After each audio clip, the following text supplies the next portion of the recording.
Hello again, folks. Today we're going to be starting a new chapter, actually. I was drawing one of these triangles just to sort of simulate out that little border. Basically, if you look at the calendar, all right, where we're at today is the 8th, and we have a lot to do. 3-1, 3-2, 3-3, and 4-1. 4-1 is very much like material from section 2-1 and 2-2. It's just in function notation. So I'm going to cover that, but it will be a little bit more concisely. The new stuff is really primarily chapter 3, which is functions and function notation. If you had algebra 2, probably at some point towards the end of it, they may have mentioned this, but we'll make sure that it gets covered. Anyhow, there's a packet, as always, that I have prepared for you. All right, when you go into Canvas pages for what will be chapter 3 material, you'll find these items. All right. First is, I stole this out of the textbook. This is basically, and I wish the sunlight would not bleed through the paper, but this is an overview of various types of functions, how they would look in their simplest incarnations. All right. And very tiny down here, you'll see that there's domain and range intervals. Domain and range, if you're not familiar, are x's and y's, basically. It's just a fancier way of saying that. You are not really responsible to memorize, but it would be practical in the long run, all right, to at least have a reference on hand, all right, and it's going to be these 7, it would be in theory. This one, this one, this one, this one, this one, this one, and this one. Rather over here, sorry, absolute value. Exponential and logarithmic functions, although they're on the same piece of paper, are transcendental functions. They're beyond algebra, essentially. We're going to get to that, but towards the end of the semester. I also have for you as a table, sort of skeleton that I have made here. And this will be an overview of how you can tell whether you're dealing with a function or not. And you'll see why that is important. Also, if you want, there'll be some graph paper that already has the coordinate axes on them, so you can just print that out if you want to draw anything. I find that if you attempt to draw something by hand, you tend to remember it more than if you're just pressing buttons. Anyway, do print that out, and we'll get started. Let's see.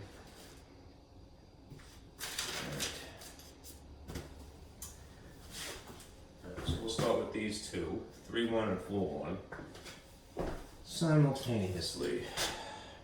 Right. As I mentioned, this is about functions and their notation. Right. So to kind of give you an overview, let's see if that helps. I think it does a little bit. Of what those are, let's go through this. Right. In algebra, the subject of algebra, there is this concept which is known as relations.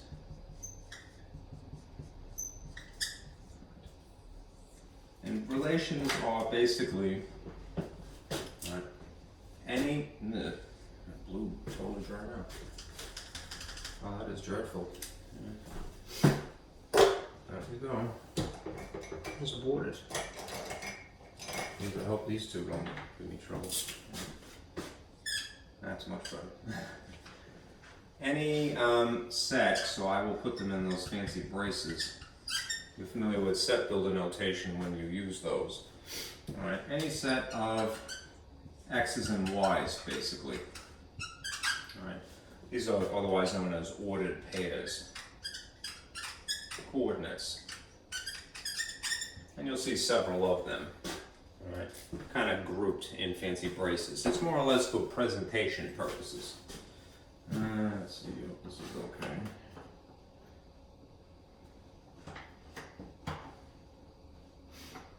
That's exactly 5. Okay.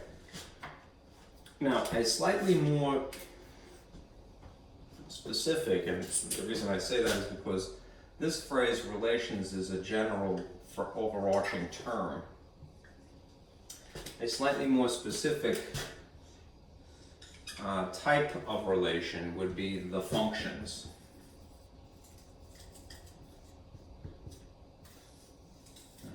And they have a slightly stricter criteria.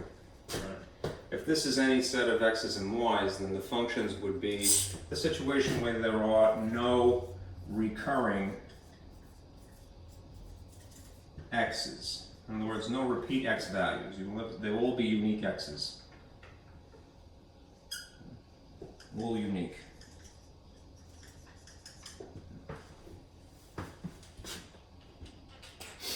Let's see. And that is, as I said, slightly more specific. There is one other way you can go, and I'm just running out of board space. I'm going to draw sort of sideways here. A more specific form of a function would be what they call the one-to-one functions.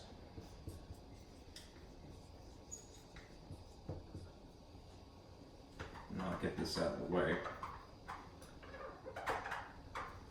The one-to-one functions are the most specific.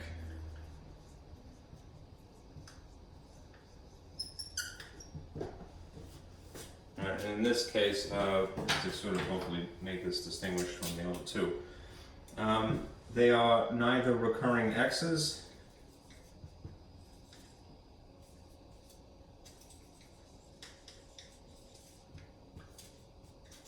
nor y's. And each one is unique as a pair, as an ordered pair. Okay.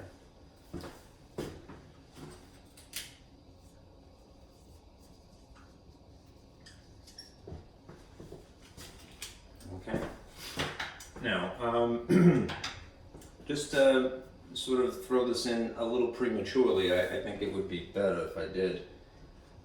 You're going to hear about something called the vertical line test, and in the long run, something called the horizontal line test. So let me fit that in here. All right. Relations fail the vertical line test, and I'll give you specific, conditions to describe that in a few minutes. But if something fails the vertical line test, it's automatically just a relation. Okay? If something passes the vertical line test, then it is a function at the very least. A one-to-one function passes two tests. Right? It passes the vertical line test and something called the horizontal line test, which is very similar. The horizontal line test is not really important right now, right? It's the telling whether something is a function or not. The reason that a person cares whether something is a function and not a relation is because it affects the graph, all right? The drawing literally that you do of one of these types of things if they meet this criteria that they're a function, they're going to look a certain way, right?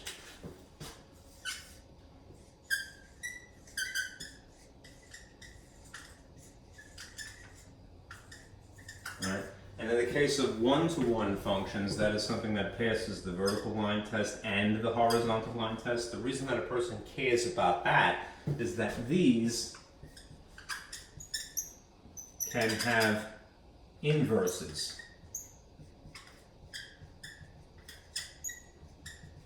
Right. That's, again, not really relevant until maybe like the end of chapter 5 or 6. But since this is introduced at this point, I figured I'd give you the overview now. I'm sorry for the sloppiness, unfortunately. All right. Any set of x's and y's, no repeat x's, no repeat x's or y's. Okay. And we care because it affects the drawings. All right, let me erase this. There is a formal definition of a function, and I'll give you that, but I find it a bit confusing because it has a lot of, I should say, less intuitive vocabulary.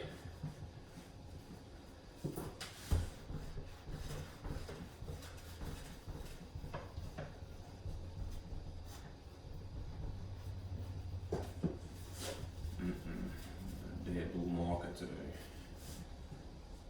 Let me put this one, which is functional but problematic, over here to do a hard time in the cup.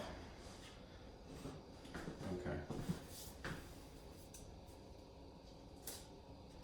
Yeah, let me give you the formal definition and then just to get it out of the way. Okay. And then I'm going to change the board here. Okay.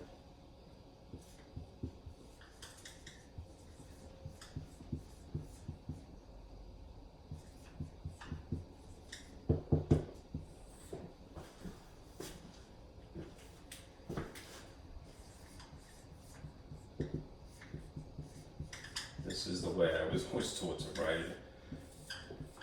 Write DEF, an abbreviation in the margin, right? Yeah. I don't know who taught me that at some point in my life, but that's the way I've always done it. Probably grammar school. Anyhow, a function is an equation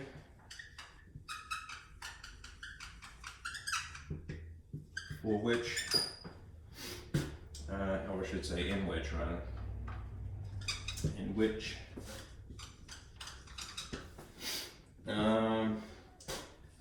for every value of the independent variable, and I purposely capitalize that,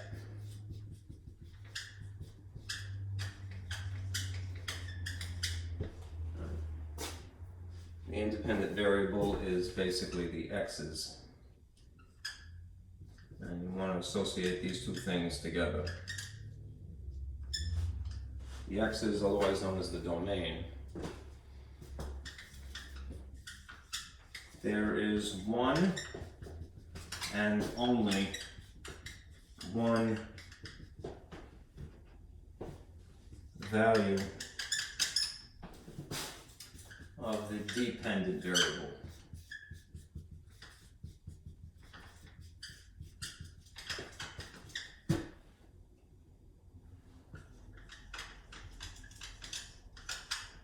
And that you want to associate with y's and something called the range. Let me just make sure that this is in the frame. Looks like it is. A function is an equation in which for every value of the independent variable, that is otherwise known as the x's or the domain, there is one and only one value of the dependent variable, otherwise known as the y's or the ranges. Right? The range. There's a lot of verbose vocabulary here. Let's see. Independent, dependent, right? These phrases might be new to you, right? Range and domain. And that's why when I like to introduce this concept, I like to sort of slim this down to what it essentially means. Right? And I already told you, really. It means no repeat x's, essentially. In order to, they're all unique. Okay? So whether you have a graph given to you or you have a slew of coordinates, ordered pairs listed, all right, or perhaps there's this other thing called correspondence figures, which look like balloons with numbers in them and arrows coming out of them. Just basically convince yourself of this fact and you will be correct every time. There are no repeat x's, they are all unique, if in fact you're dealing with a function, right? This terminology, independent and dependent, domain and range, is important, all right? So I'm gonna come back to it a little bit later, but just get comfortable, all right? No repeat x's. Now, I'm gonna sort of make a table to simulate the one that I have. Hopefully this will not slip off the ledge today. Alright. This, again, in the packet that I have prepared for you, there's a table like this. So if you could have that printed out, and you'll have a reference that you could lickety-split tell whether you have a function or not.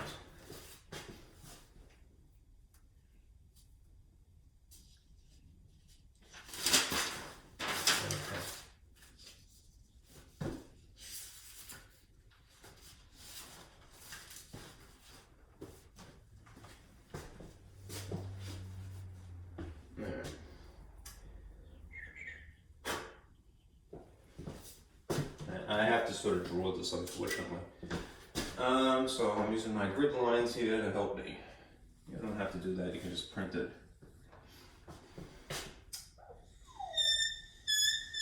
Oh God. The horror. Ouch. Ouch.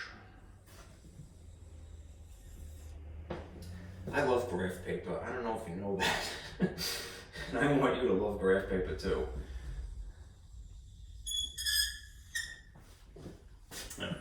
So as I have it written here, this is whatever's given to you to test. And then we'll say,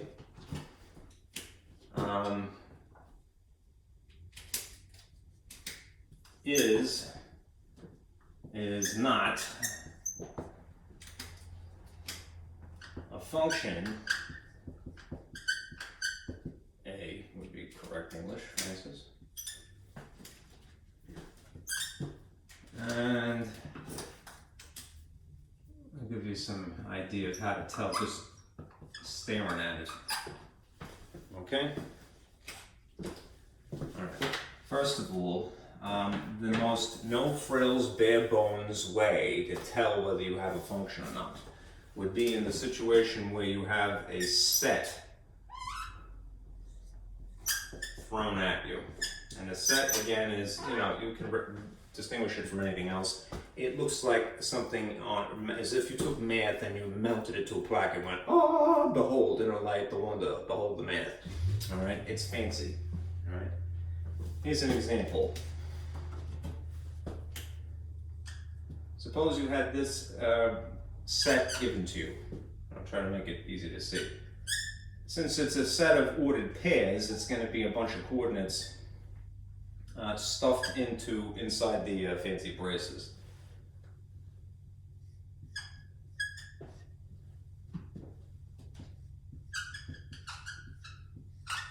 And what I should do is really put commas in between them. I tend not to do that only because I don't want to get confused with the guts here of each of these ordered pairs. Right. Anyhow, here's what you do.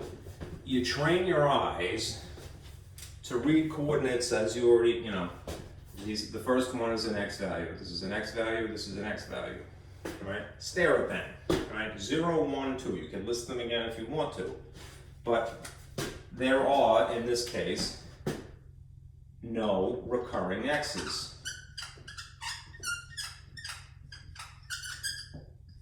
Right? They're all unique. So therefore, this qualifies as a function without even drawing a picture. You just see it and you go, oh, numbers, look. Okay, I know what it is. Now, if you had something just slightly modified, here's an example to the contrary. If you had this, and I'm not too creative, so I'm going to borrow almost the same information.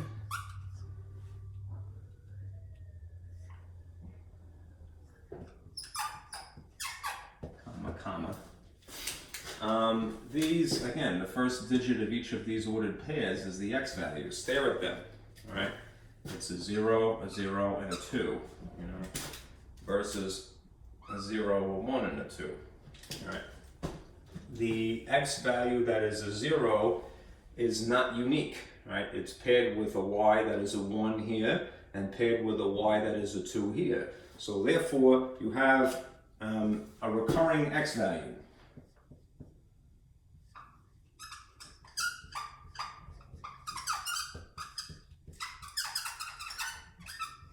Right, so therefore, and it's specifically at 0, this is not a function, right? Which you can, again, amazingly tell, amazing, right? Just by staring at the numbers. Okay.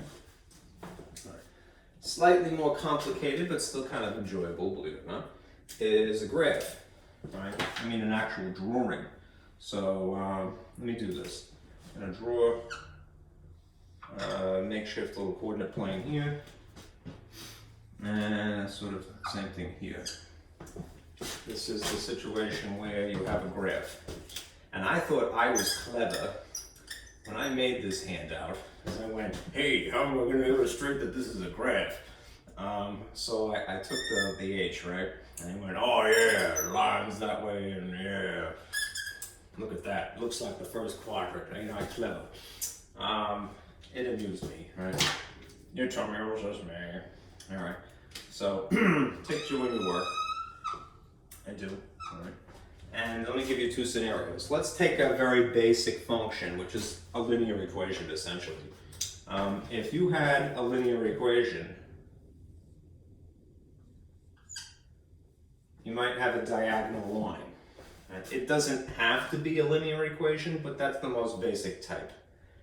All right? And in fact, the one that goes right through the origin is even further still, the most basic type. All right? Versus, let's just say, in this case, you have something that looks like a sideways parabola.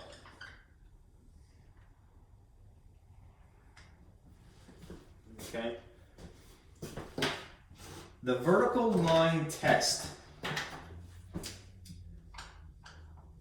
which is what VLT stands for.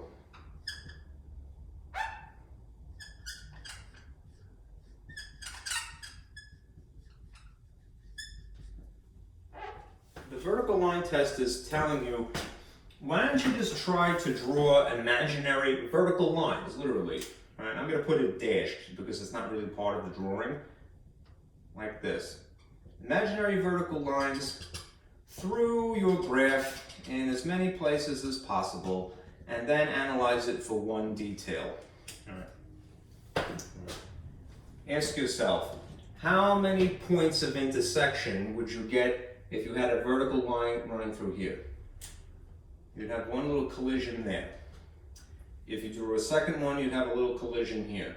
And a third one, you'd have one there. But in all cases, you have only 1 point of intersection per vertical line. If that is the case, and it is, there's only 1 point of intersection for this vertical line, there's only 1 point of intersection for this one or for this one. And you should be thorough, you know, try to go through the whole graph, but it's just one each. All right. Then this passes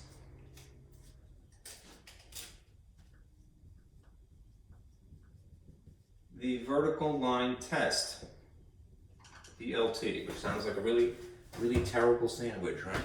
Yum. All right. It's a function if those conditions are met. This sort of sideways parabola, though, if you attempted to employ the vertical line test again,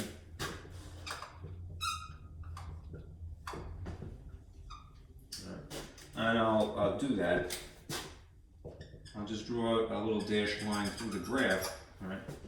I should be thorough and go, you know, all through the picture. How many points of intersection would you have in a case like this? For that vertical line, you'd already have 2. If you went back here, you'd do the same thing. Some people might be a Weisenheimer and they'll go, well, you know, if this is indeed something that simulates a parabola, there would only be 1 point of intersection, that sort of quasi-vertex thing there. But that's why you're thorough. That's why you go, well, maybe I should see what it's like on the right side, the first and the fourth quadrants. Right? If you have more than 1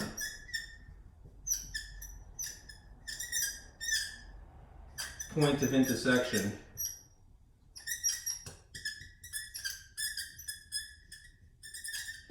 and I should really write the word of in here, of, per vertical line,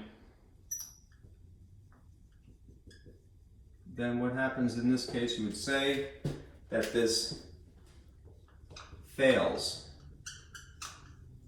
the vertical line test, and therefore it is not a function, right? What it is pointing to, not these specific coordinates, is that if this is a curve, it's made of dots, right? What is a line or a curve but just a bunch of dots that are touching?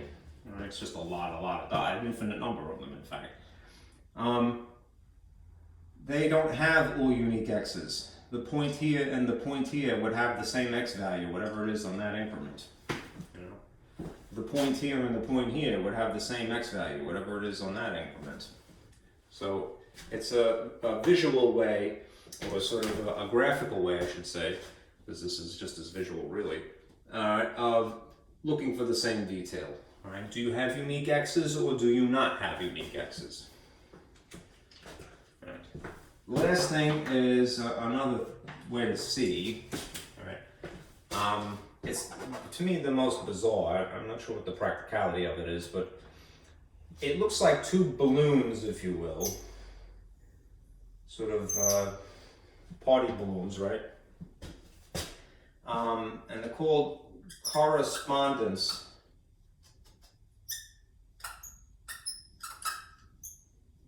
I'm just squeaking this in here. Figures. And there's normally some arrows sticking out of them, like this, from left to right. Correspondence figures. If you were given that in lieu of a graph or in lieu of a set, right, you could construct a set from this information pretty easily. In fact, you could draw a graph as well. But as an example, you might see something like this. I'll draw this in blue just to keep it consistent. And here's the second one. All right. And I'll borrow these digits up here. The x's would go in one balloon, and the y's would go in the other. So I'm going to stack them here, 1, 0, 1, 2. And then the y's are 1, 2, 3, because I'm not too creative.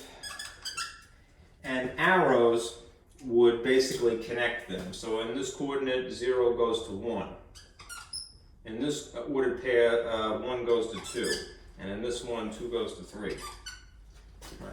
If the situation arises that you have only, let me put this in black to make it more visible.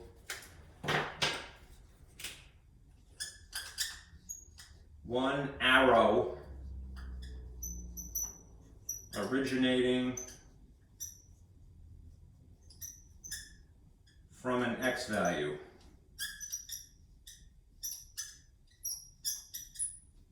Right? As in this case, there's only one arrow coming out of 0, there's only one arrow coming out of 1, there's only one arrow coming out of 2. All right? And you always read left to right.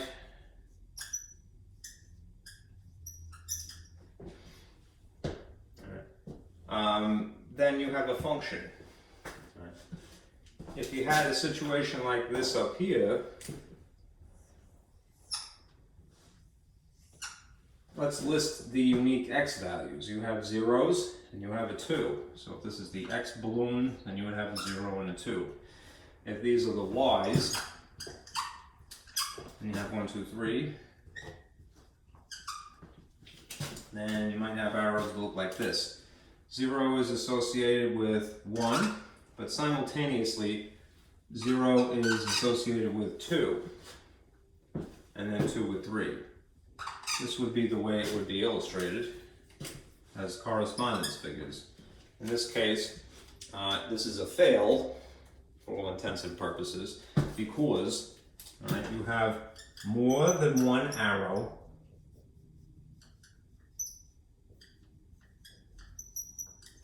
originating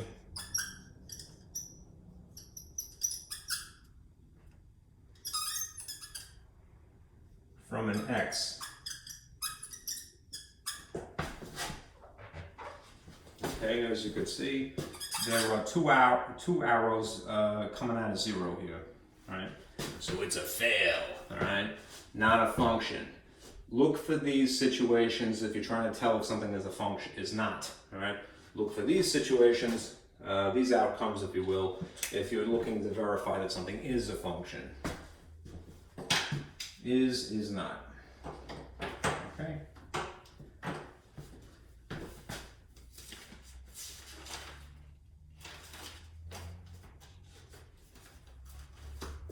All right, now let me put that aside. This will not move.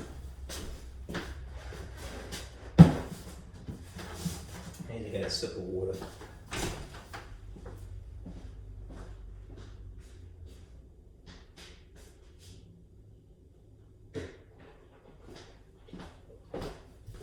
I didn't have enough coffee today, so I feel like I'm slurring my speech a little bit, and I wish I weren't.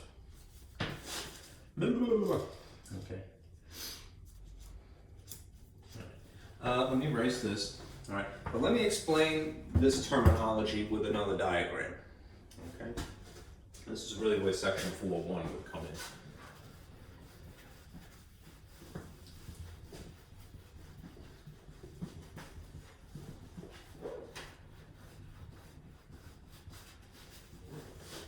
This is going to need a spritz of alcohol, apparently.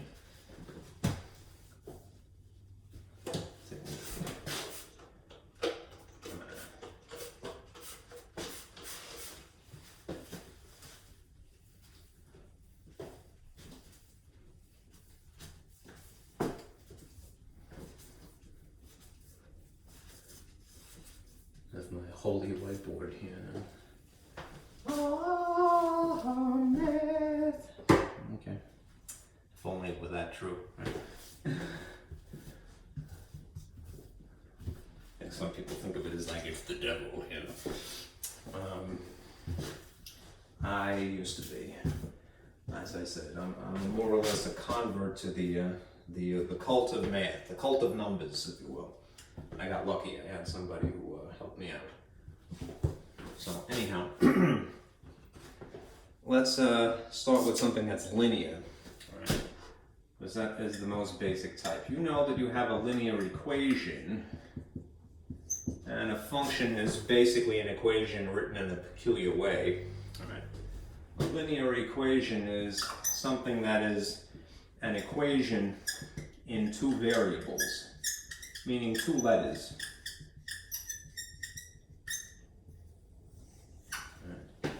Now what they have, if you want to be perfectly formal, is that there is something referred to as the dependent variable.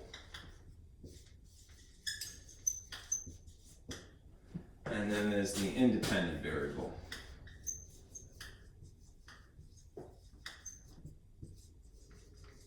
I personally, I'm sure that math people are totally cool with this.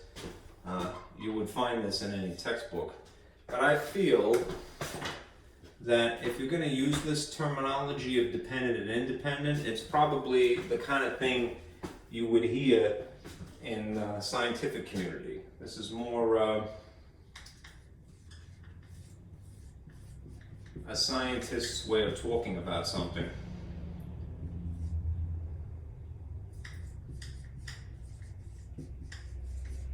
Okay, not to downplay it.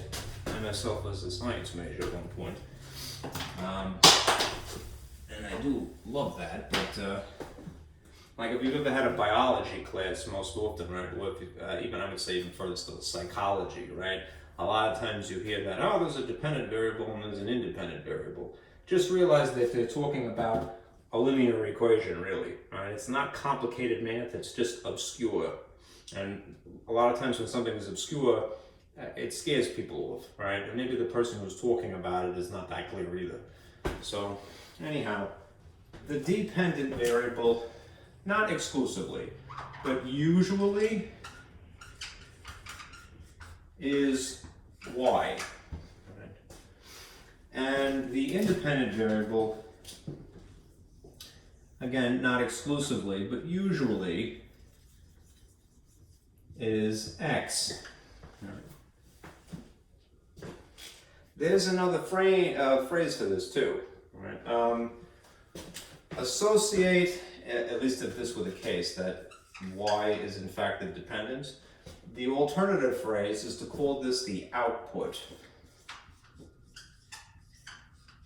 Okay? And the alternative phrase for this is the input. I kind of like that better myself, right? At least as a person in the field of teaching mathematics. Right? This, in my humble opinion, my friend Mark once pointed out to me, like, anyone who says that is not humble. He's right.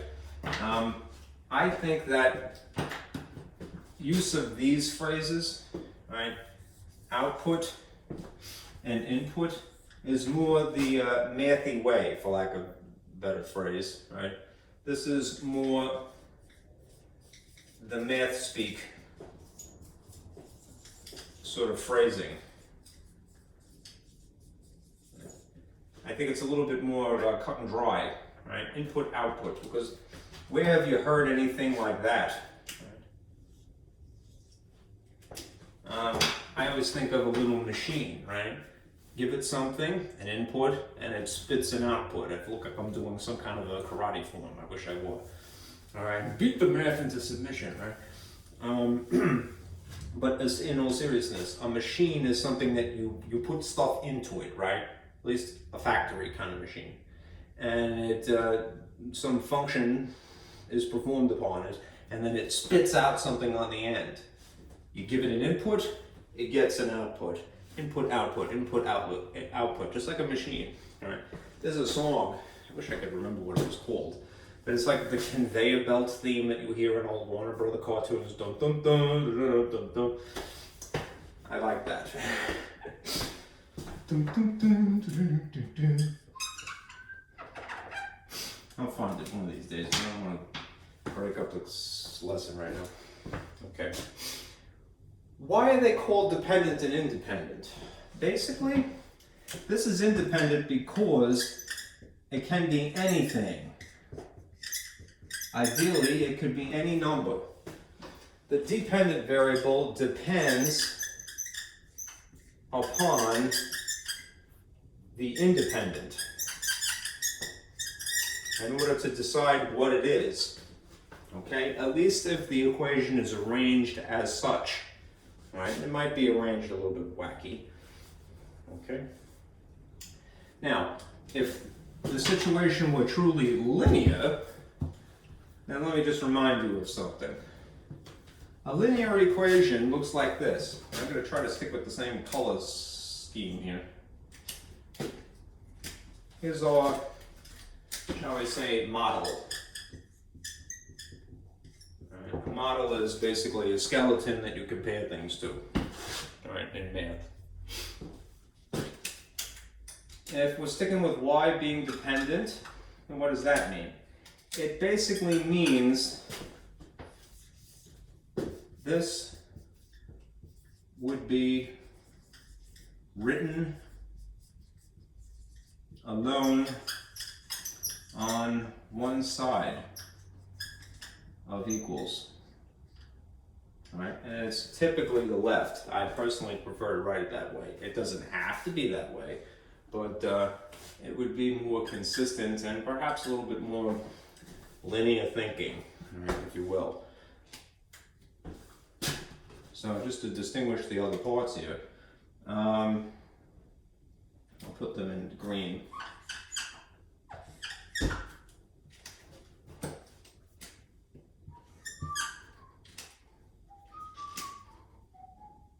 Okay, so let's say that we have our famously, I'll put it up here, slope, intercept form of the line equation, which is linear. Line equations are the linear equation. Right? It's because of the x degree is 1, but so be it. Okay. What's key to this are these two terms. And remember, terms is something that is separated by a plus or a minus. Right? This first one would be referred to as the independent variable term. Or they just might call it the variable term.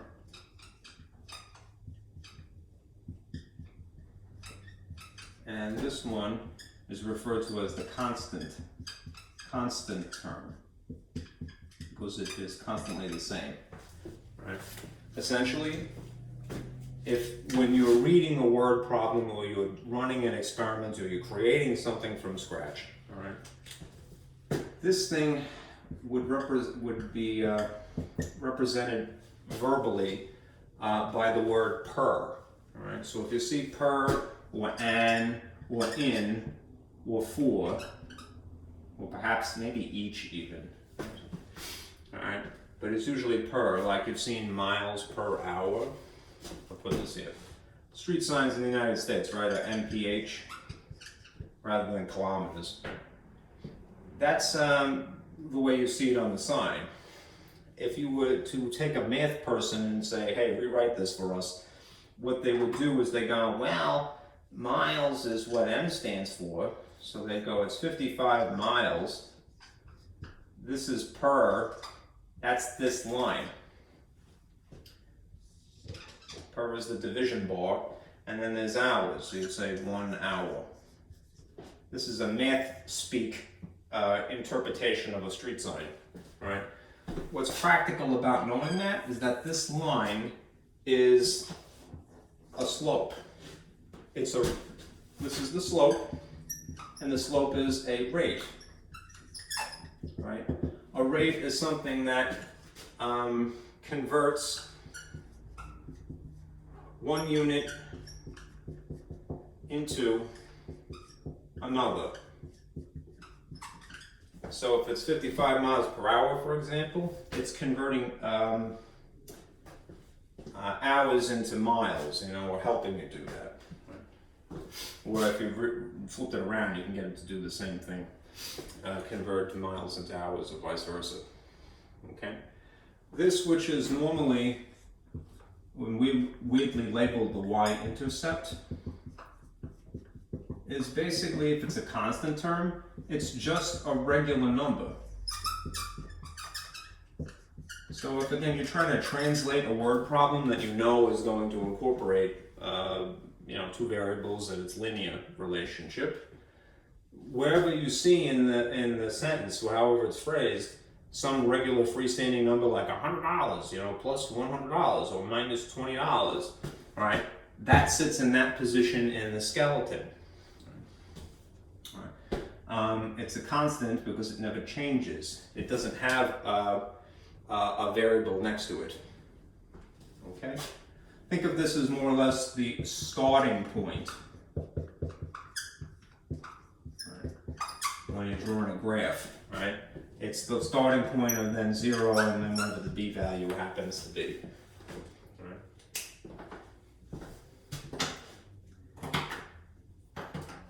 Let me open the window slightly. Oxygen. Alright. So, in summary, dependent is usually y, think output, little machine.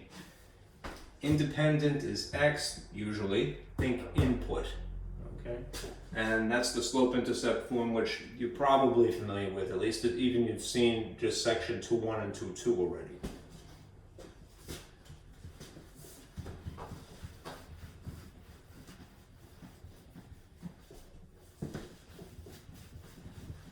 There's a lot of theory in this. We'll get to problems, I promise you.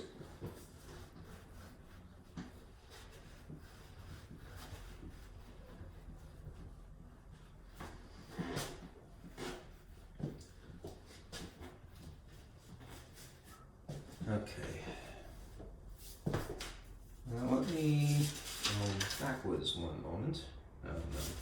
One more diagram, and that's just to introduce the function notation, right? And then I'm going to explain one of the handouts again. Right? How functions are written. It is written. It sounds so ominous as the word. There is basically a traditional way we write equations. And then there is this newfangled function notation.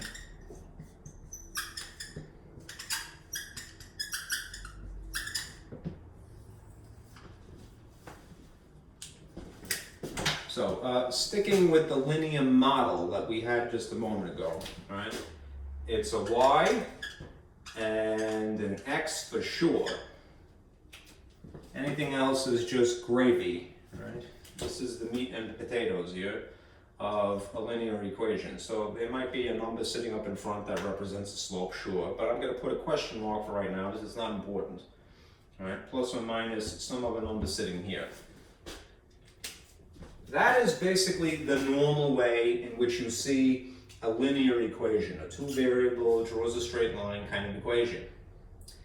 If you just took this and tweaked it ever so slightly, you could put it in function notation instead.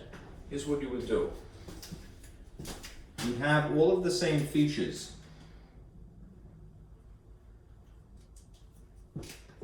An equal sign, well, you'd have most of the same features. An equal sign, an x value, whatever was attached to x, whatever was sitting next to it, plus or minus another term. But in lieu of having it as a y here, what you will see is that they will write this instead. An italicized f, a parentheses, and then an x. These two things are interchangeable. You could swap this for this immediately if you need to. If it's practical to you somehow, go ahead and do that. All right, especially if you happen to know, if somebody quotes to you, oh, y is 0. All right, then just dismiss this, put a y there, and then replace y with 0. All right, anyhow, they're pretty quick to swap those out. Think of them as like, you know, the alternator in your car, at least an old car. It would be really easy to take it out because it's on the top of the engine. Right, at least some old cars. Right. You need some tools to do that. All right. Okay. Let me put a little squiggle here. All right, and let me give you an example. If you had this as a problem, y equals 2x plus 3. All right. Just changing that one feature y, f parentheses x equals 2x plus 3 is not changing what it represents. It represents a line equation. All right? It's a linear equation which you would identify by a 1 here. Okay? And often ones are superfluous and they don't bother to write them, even though they should. All the graphing techniques are the same.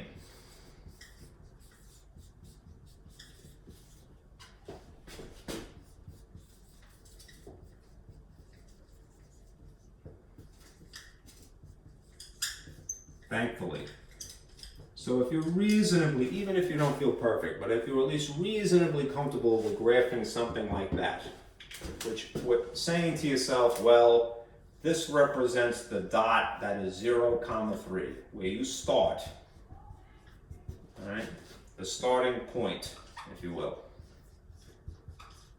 And this represents the fraction that is the slope 2 over 1, which means 2 up and 1 to the right from there. Then it's not going to matter that they put it in this newfangled style. Right. How would it look? Well, I'll do it really quickly, just to prove a point. And then we'll move on. Now, what always happens is my ledge is just not big enough for two things at once. But I'm not moving it. Stubborn.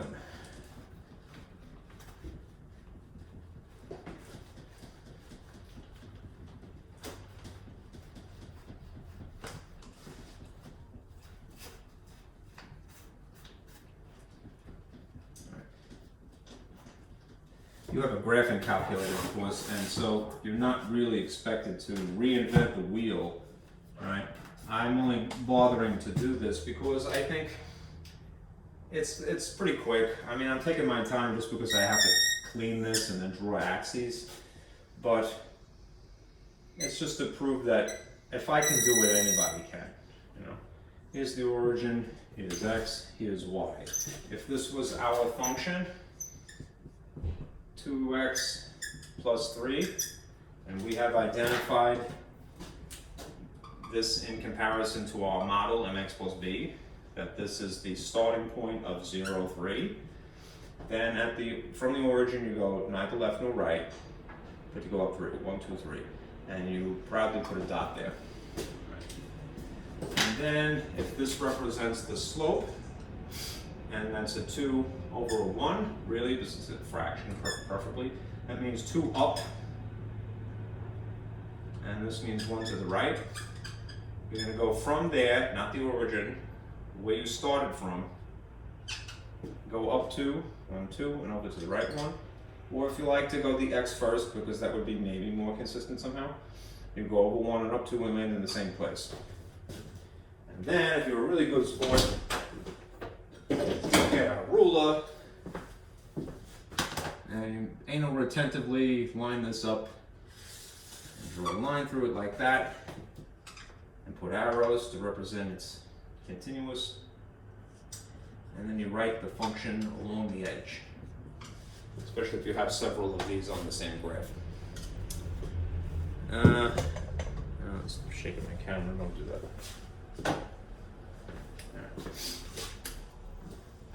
Pretty straightforward, right?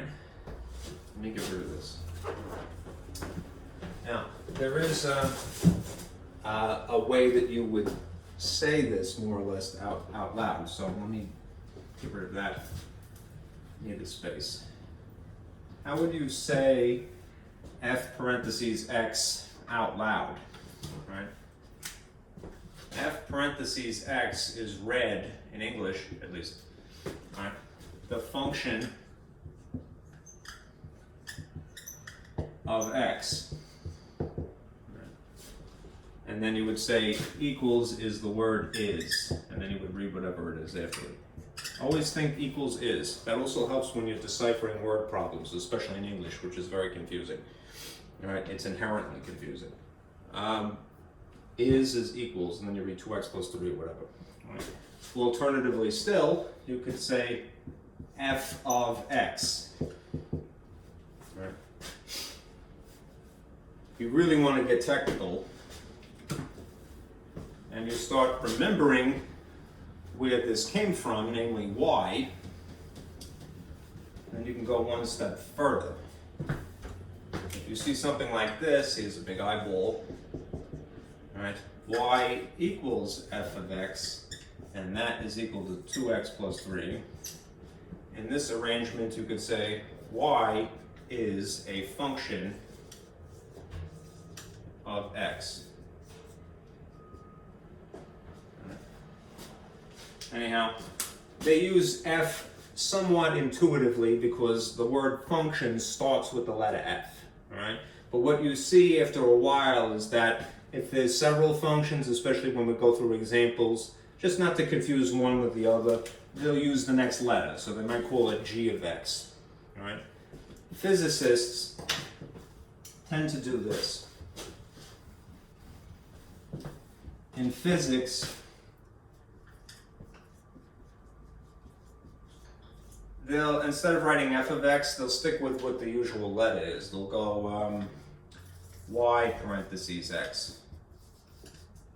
But it just means the same thing. It's just trying to recollect the, pay homage to the original letter, the original dependent.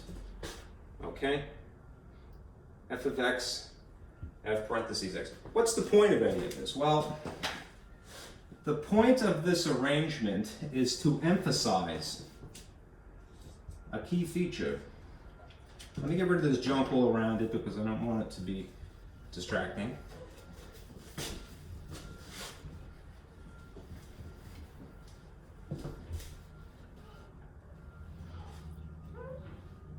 When you see something purposely written in function notation, I have to sort of repair what I wrote here.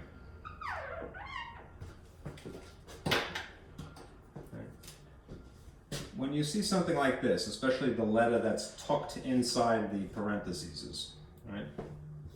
This is meant to specify that x is the input. All right, what does that mean? It means essentially the letter you substitute for.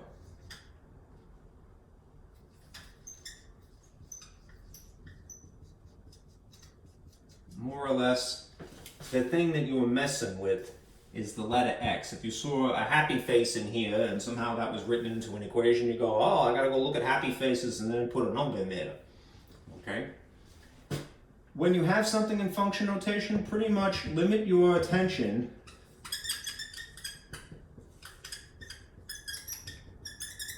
to just the right side.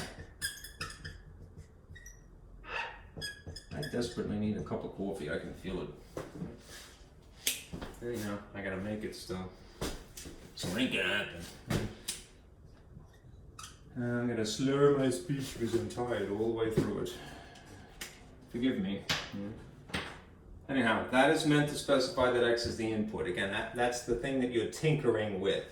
You are not messing around with the y, you are inserting some value to evaluate. That's called evaluating, right? Right, you substitute for the letter x.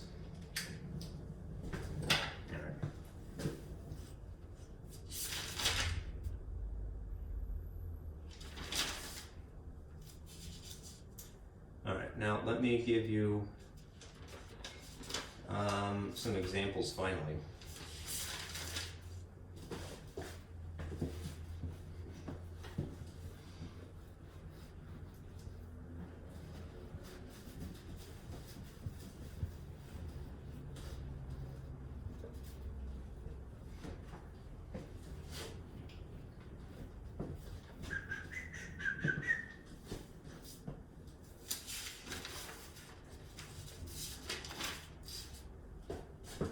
Alright, I'll start. See, I'm boring myself. If you were asked to evaluate as an exercise, and you likely will, right? Evaluating entails doing two things, right? Basically, one, you're going to plug in some given value. Right, and then you're going to two, follow the order of operations.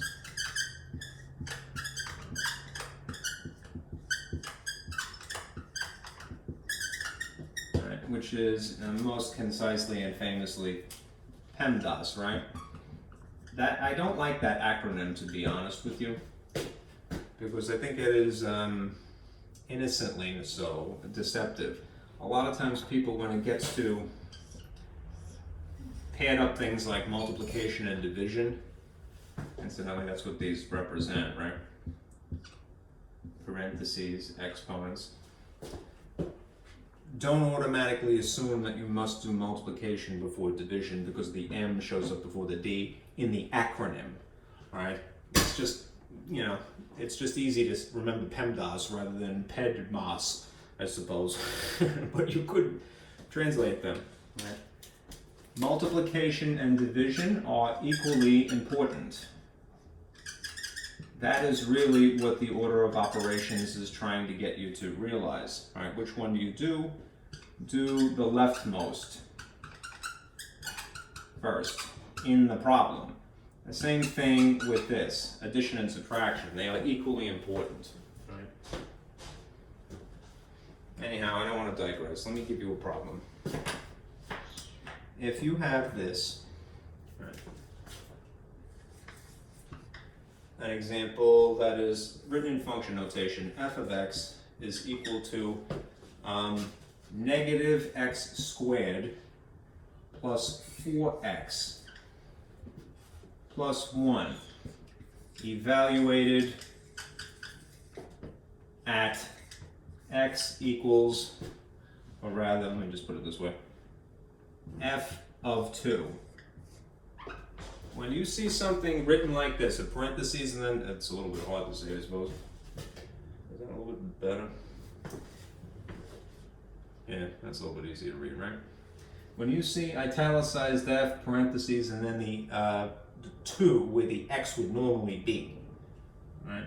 What that is essentially telling you is stick this wherever you see X.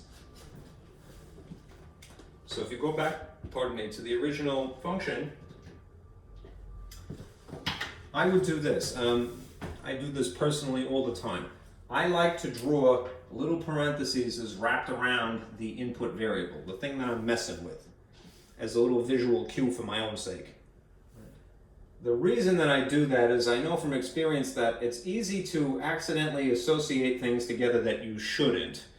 If you're going to insert a 2 wherever you see an X, you should in fact do that wherever you see an X in this particular problem. But just realize that the only thing that is affected by this exponent here is just the digit. It's not that you were inserting a negative 2 to begin with. There just is coincidentally a negative here. So do be careful. If you wrap little pockets around the point where you're inserting your number, you will be less likely to make that mistake. Anyhow, if you follow the order of operations, here's how I was taught to do that. Not via the acronym, but from a mnemonic. Please excuse my dear Aunt Sally. All right, these abbreviated, these words here are known as a mnemonic device. Mnemonic is weirdly spelled with an M, because English is confusing, right? Even to people who speak English normally, you know, or at least from birth. You know, it doesn't matter. It's just got a lot of conflicting sets of rules, unfortunately. P as in parentheses. You always zero in on that first. E as in excuse exponents, things that have a superscript. All right. Next, multiplication and division. All right, this is second. This is third in terms of importance. And then addition and subtraction you do last. All right, again, the reason that I like this sort of structure is because you see that these things are on the same tier. They're equally important. I know that even in the mnemonic versus the acronym, which is initials, right?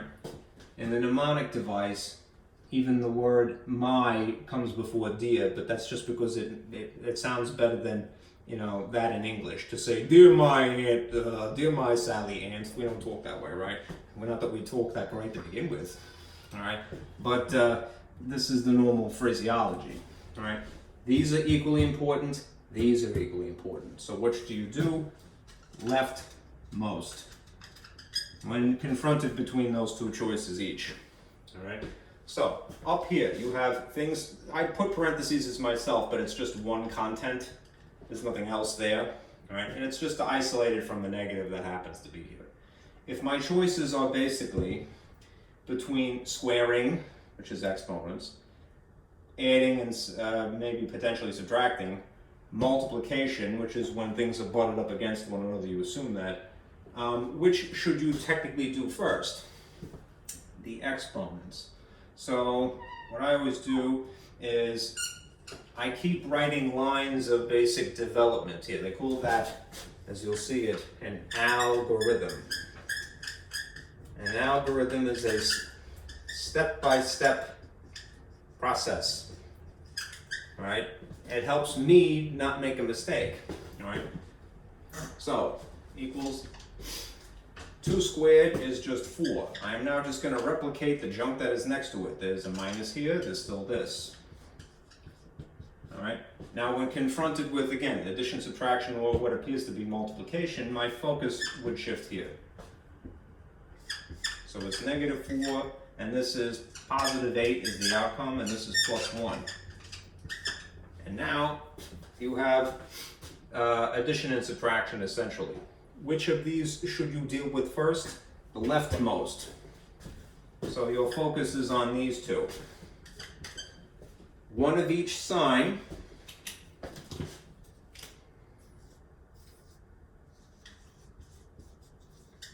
to subtract. So basically establish the digit, do 8 minus 4 really, and you get 4. And then take the sign of the larger magnitude.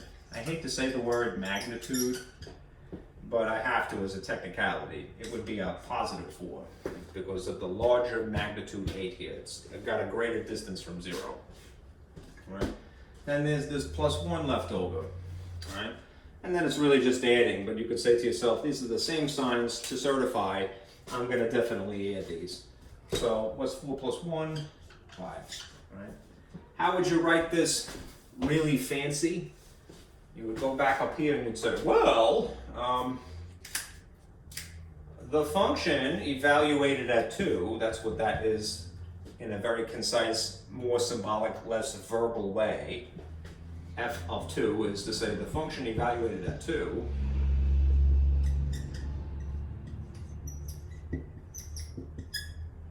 equals 5. And that's that. The most complicated it gets is following the order of operations correctly. And that does take some getting used to.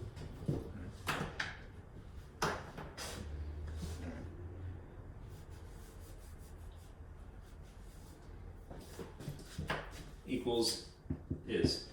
Okay. Always associate equals with the word is in English, because again, English is confusing.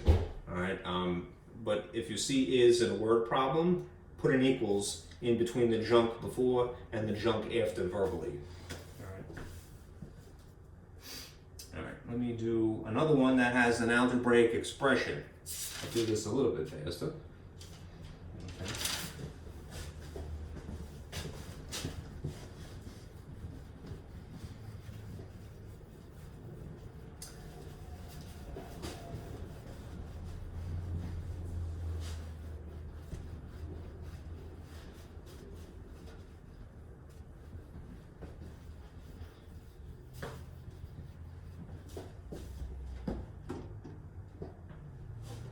Here's a little spray. Time's not good enough to test the race, especially when you have a dud for a blue marker.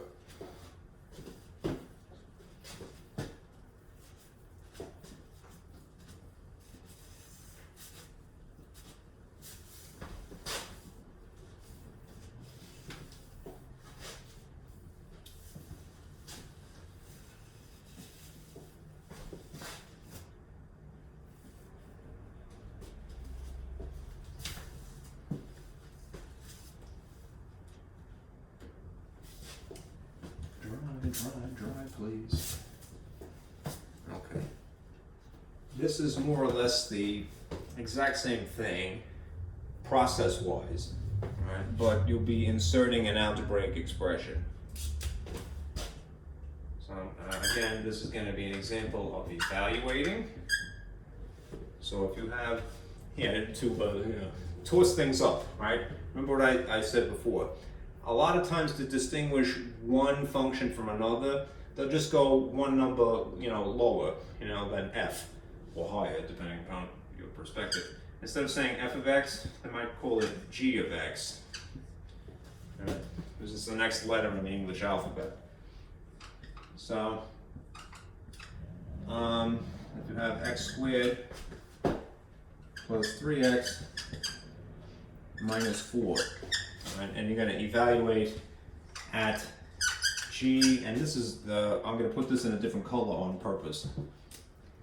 A plus h. Again, when you see something written in function notation, as it would be here, whatever the guts are, whatever's on the inside of this parentheses is meant to signify that is the input. That's the thing that you're inserting in place of what would normally be x. When you see this, stick this in the x's. Okay, so again, as a favor to yourself, I would suggest doing this. Wrap a little parentheses around the variable that you're tinkering with. They need the space, so I'm going to put this over here. And then, I'll just be consistent. insert that expression instead. So you might see a plus h squared, right, plus 3, and then a plus h minus 4.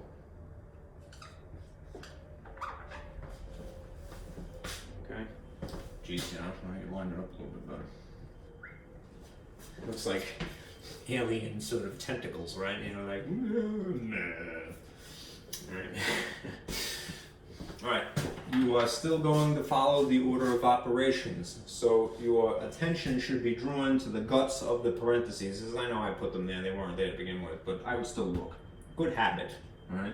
And then what you see on the inside are things that are not like terms. You can't add H to A because you don't know what they are, and you never will, all right? They're just gonna be sitting next to each other pretty much forever, all right? Math be damned, okay? What you are next confronted with is the exponents. Now, when you see an exponent and there's just a number here, you get a satisfying final number as an answer. As in the case of 2 squared, it was 4. Right? But you can't do that in this case. The best that you can do is duplicate this, make a clone, if you will. They would call, if you wanted to be technical, they would call this iterations, right, of whatever is the base here. I personally like the word clones. So you have a 2 here, you got 2 clones, right? And then you would FOIL it. Right? There, and there's certainly nothing wrong with that. Now, not to beat a dead horse, but a couple of weeks ago, or whenever we started, I forget now, feels like 2 weeks ago, I had given you a handout that I want to point at, which looks like this.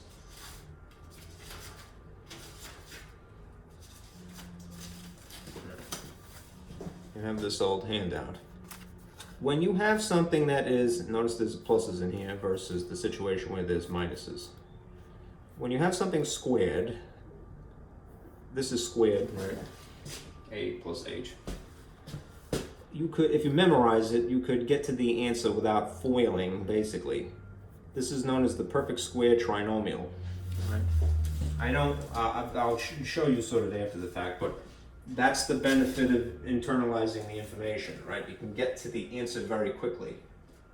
Rather than doing FOIL, which would be this process of combining things via multiplying, if you know that what you're dealing with is in fact a perfect square trinomial, then strategically you could get to the answer pretty quick. In the model that is the perfect square trinomial, the first term is an a in this case, would be squared. The middle term would be twice the 2 terms here, a and h, 2a, right? And then the last term would be this thing squared. Right? It's a little bit faster, right? And if it happens to be the positive incarnation of this, these things are both positive, then you could bet that these are going to be positive as well. Okay? It's a little bit faster. This thing over here, you have no choice. You would have to distribute the 3 here and here anyway. In which case, you would have sitting adjacent plus 3a plus 3h and then minus 4. Now what you should do always as an afterthought is try to simplify. May or may not happen. All right. How do you simplify? You add or subtract like terms. Let's see if you have anything that matches. Remember, if you're a like term, you are the same letter, but you're also the same degree. Like terms are same letter with same exponent. You just add the coefficients then.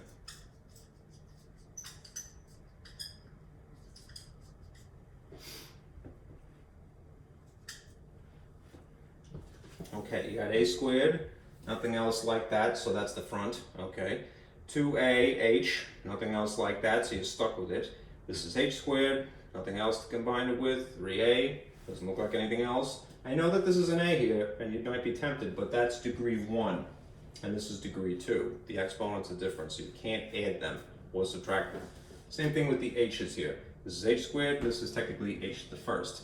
And this is the lonely constant 4. So that disgusting pile, right, that's left over here, that is your answer. And what you would say, to be more clean than the way I've written it here, is that this function g, evaluated at this expression, weirdly, right, is equal to all of this gobbledygook, right? A squared plus 2ah plus h squared plus 3a plus 3h minus 4.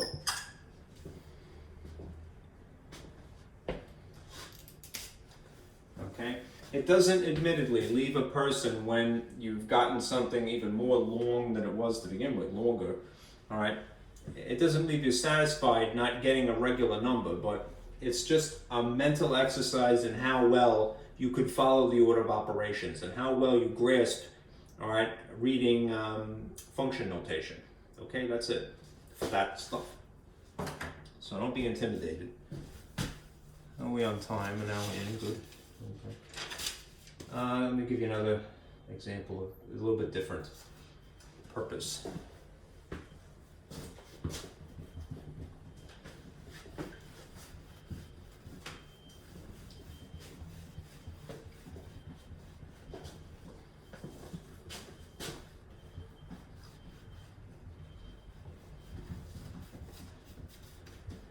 And then we'll shift over to section 3.2 and then 3.3.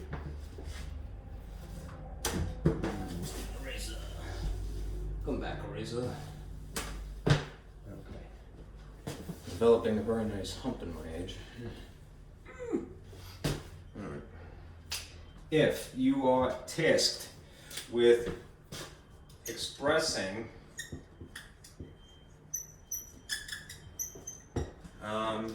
an equation as a function, we've got the funk. We gotta get that funk. We've got the funk. All right. If you're gonna express an equation just given to you as is, right? Like say this, for example. There's a procedure you would follow. Suppose let's okay. Example. Okay. Write the equation 2n plus 6p equals 12. Notice that there is no italicized f or anything like that here. It's just a regular, ordinary equation given to you, just using different letters, n and p instead of x's and y. Write this as specifically a function of p. Pardon me, a function of n, really. Alright. If they phrase it that way, to say that it is a function of n, right? Normally we have a function of x. What this is saying is that you would have, instead of the letter x, you'd have an n here, which is implying at the same time that this is what p equals. It's more or less that this is y, and that this is really x. Okay?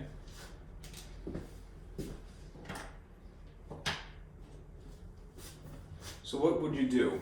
Right? The procedure is basically this. You're going to rearrange it to solve for p, because that's the other letter in this example, right? And then, as an afterthought, you're going to replace p with the phrase or the expression f, italicized f parentheses n instead. Okay? Now, when you solve for p, what does that mean? It means that you got to get the p alone on one side.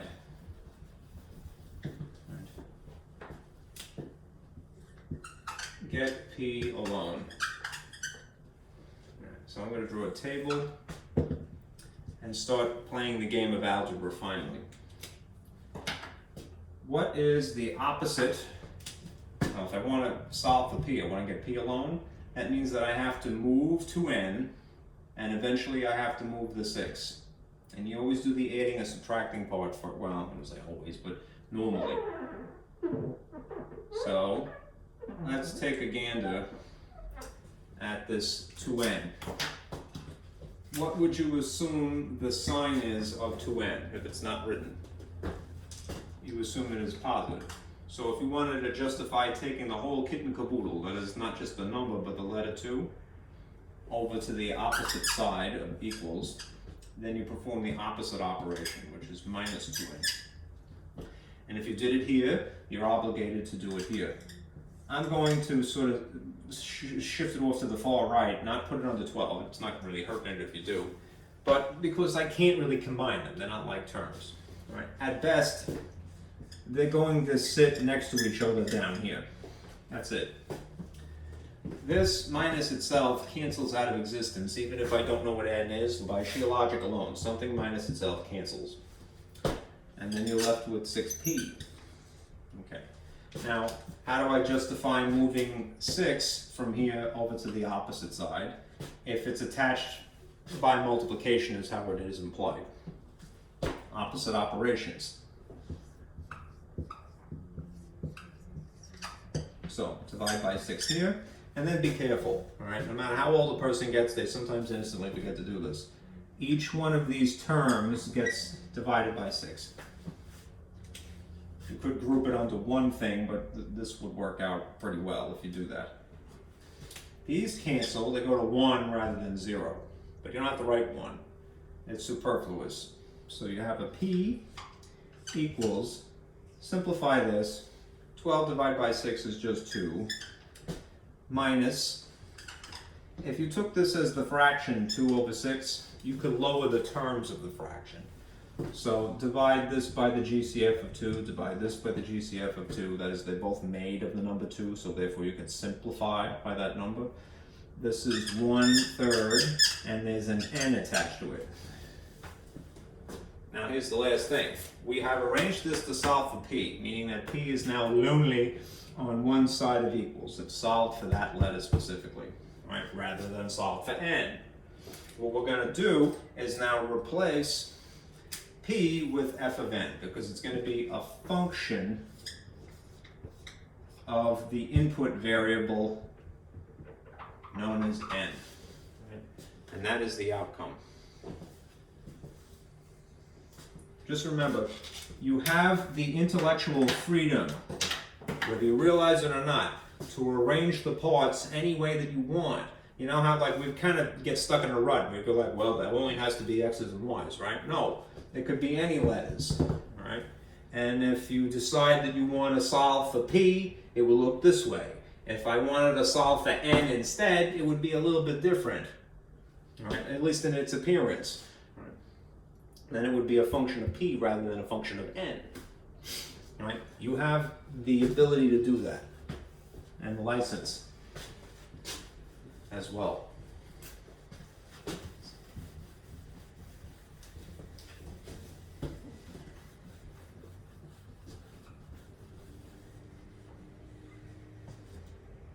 AE lock. What that means. I hope that my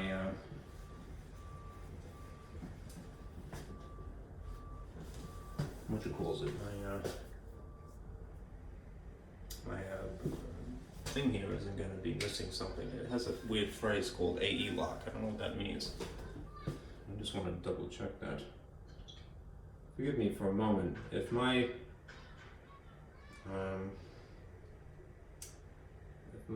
camera here is acting up, I don't want to continue needlessly.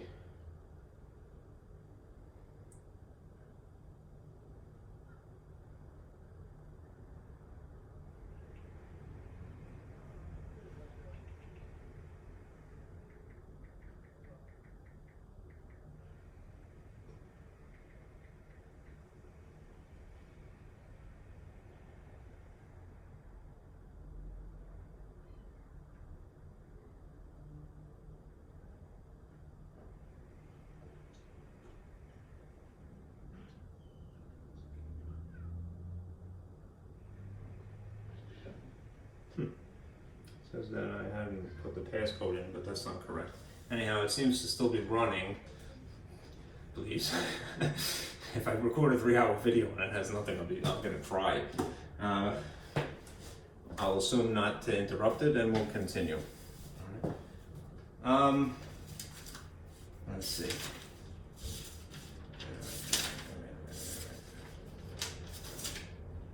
Some change.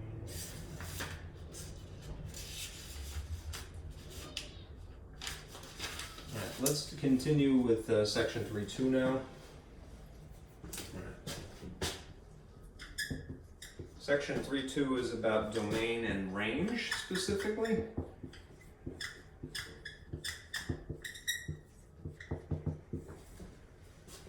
Okay.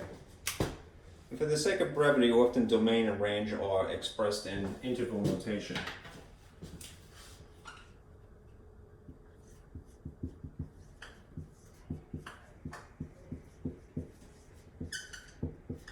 You may not feel super comfortable with interval notation, so let me just remind you of some things, not to dissuade you either. All right. Remember, interval notation is when you see something like this, brackets, something, comma, and then another number, and then a parentheses perhaps. It could be 2 parentheses, it could be 2 brackets. All right. They will express the domain, that is what x's are, and they will express the range, that is what the y's are, right, in this most concise way. Right? On that sheet that I had explained that you should print, there is, for these basic functions, also the domains and ranges written underneath them. And very often, it doesn't seem too satisfying, but you see a sideways 8, that means infinity. Infinity, negative to positive, means everything is allowed to be an x if it's a domain. Okay.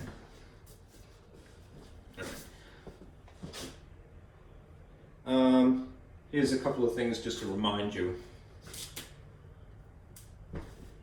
When we're graphing, either one-dimensionally or two-dimensionally, right now, if we're talking about just the x's, we're talking about just a domain, it would be one-dimensional, in 1D. If you have a hole, that's when you have either a less than or a greater than symbol only. And the way that you would symbolize that with the newfangled symbols is like this. You'd have a shaded line running this way if it's less than, and you would have a shaded line running this way. And you would use curves like this, which kind of look like parentheses, instead of the hole itself. They mean that. If you had something that was included and there was a dot there, this is a hole, and this is a dot for all intents and purposes, that would imply that the inequality symbols are less than or equal to or greater than or equal to. And in that instance, what you would see as far as interval notation symbols would be a bracket instead of the dot and an arrow pointing that way. Or if you have this inequality symbol, a bracket and then an arrow pointing that way. Okay.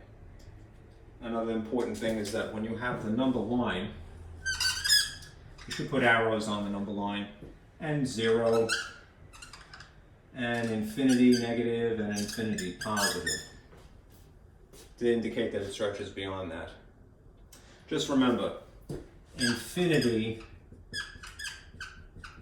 is not specific.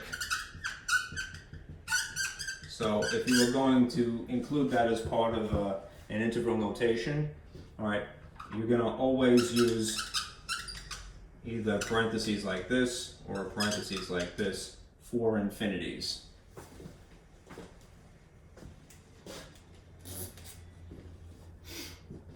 Anything that is not included, that is that there is not an equals somehow tucked into here, that's the only time you use a bracket, if there's an equals somehow. Okay. Now, let's discuss domain.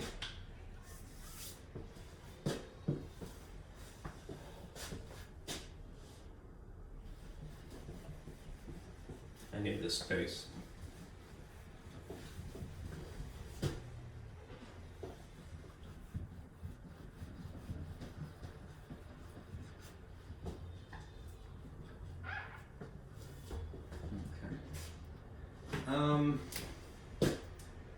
Domain, and a lot of times it's implied, meaning that it's not explicitly stated to you that it's this, right? It's just a drawing that you have, all right? Domain and restrictions,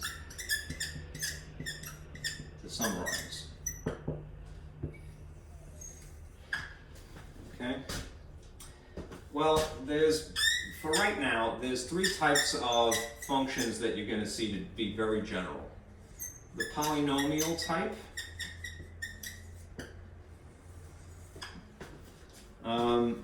the rational type in the long run,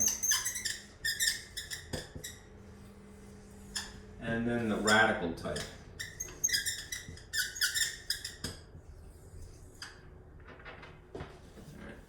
The polynomial type is based upon this shape, ax to the n, right? It could be plus or minus, some extra terms after it, but that's the basic shape. And that is a polynomial, right?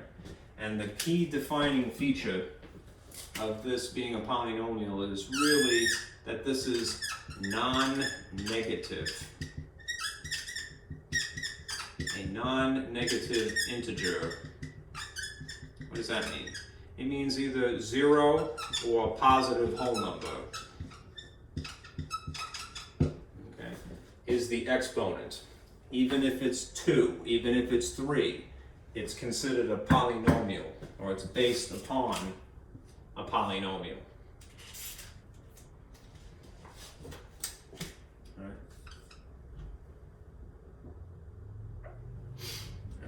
If you have something that is a rational expression, or it's rational based,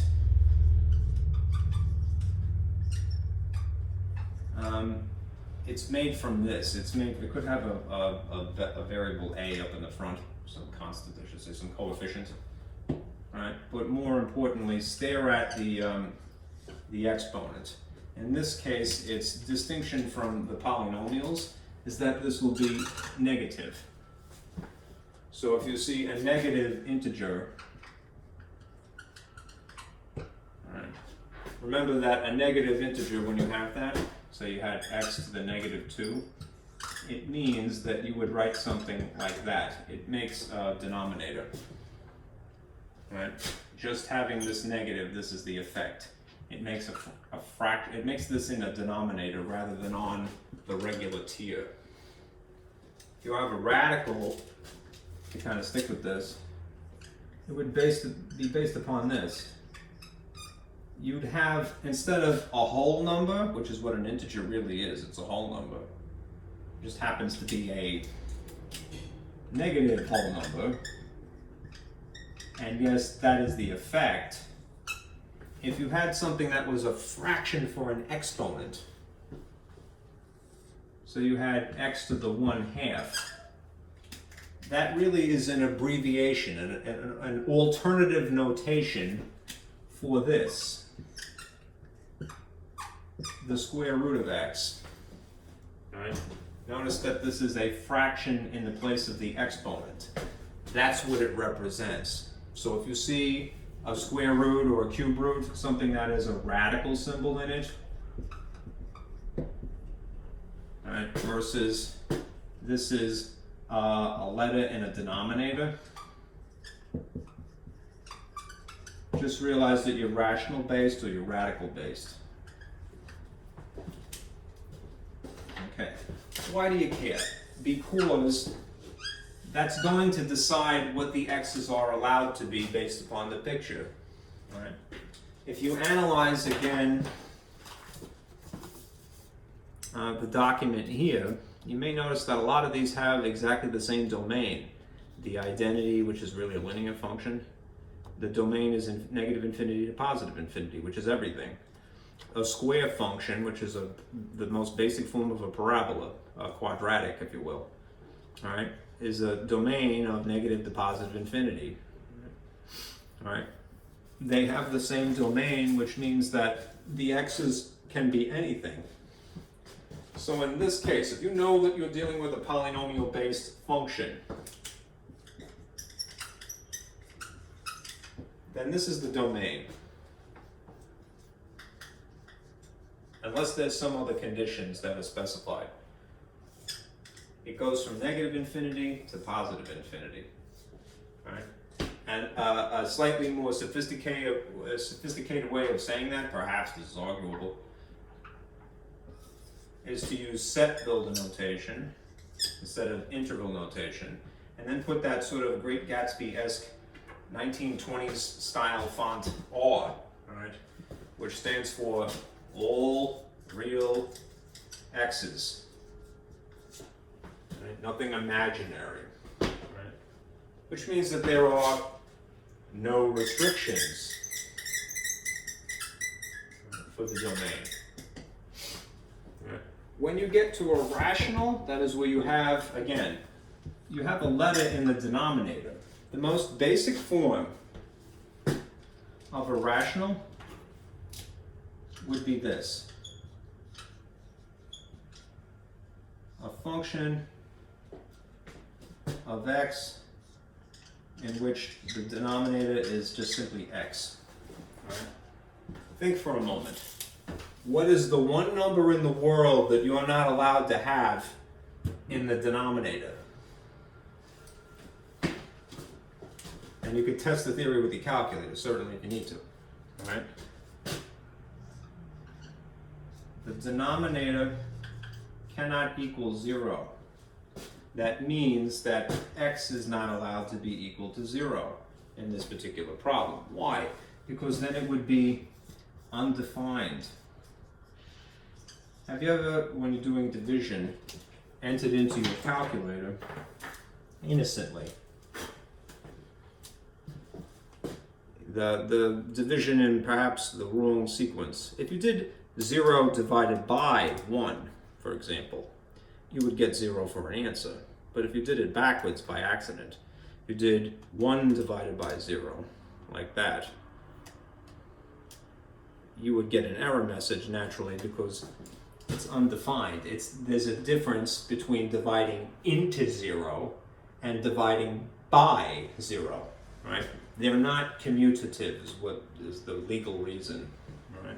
There's no commutative property of division, right? There's only a commutative property of addition or multiplication, adding or multiplying, right? Here's a slightly more intuitive way of looking at the same thing. If x is 0, it would look like that. Again, this is forbidden for all intents and purposes. You go to math hell, right, if you do that. And then you get the error message.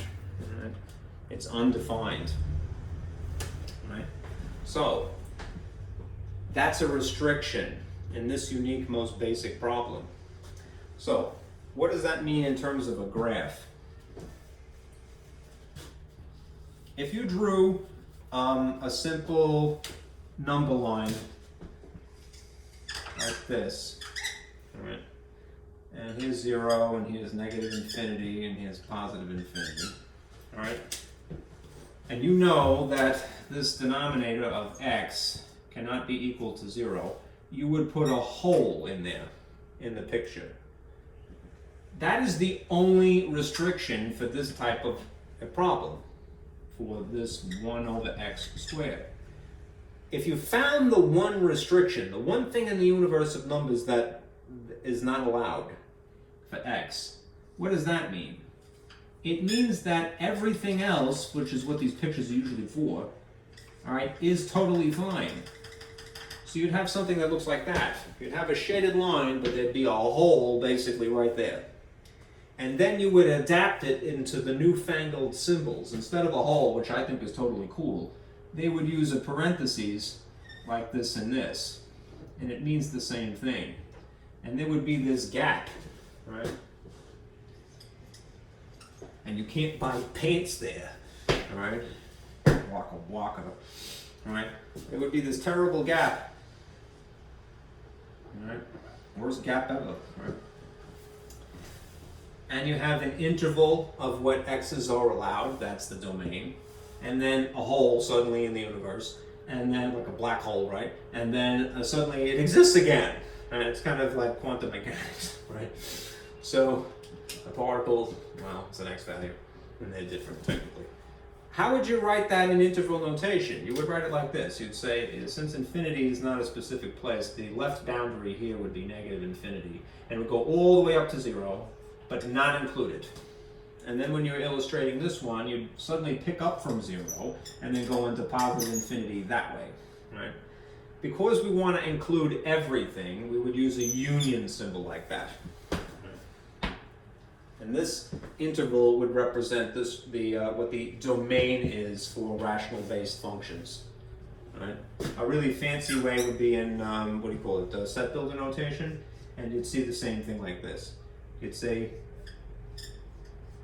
I should put this in a different color just to make it easier to see. In set builder, sort of like over here,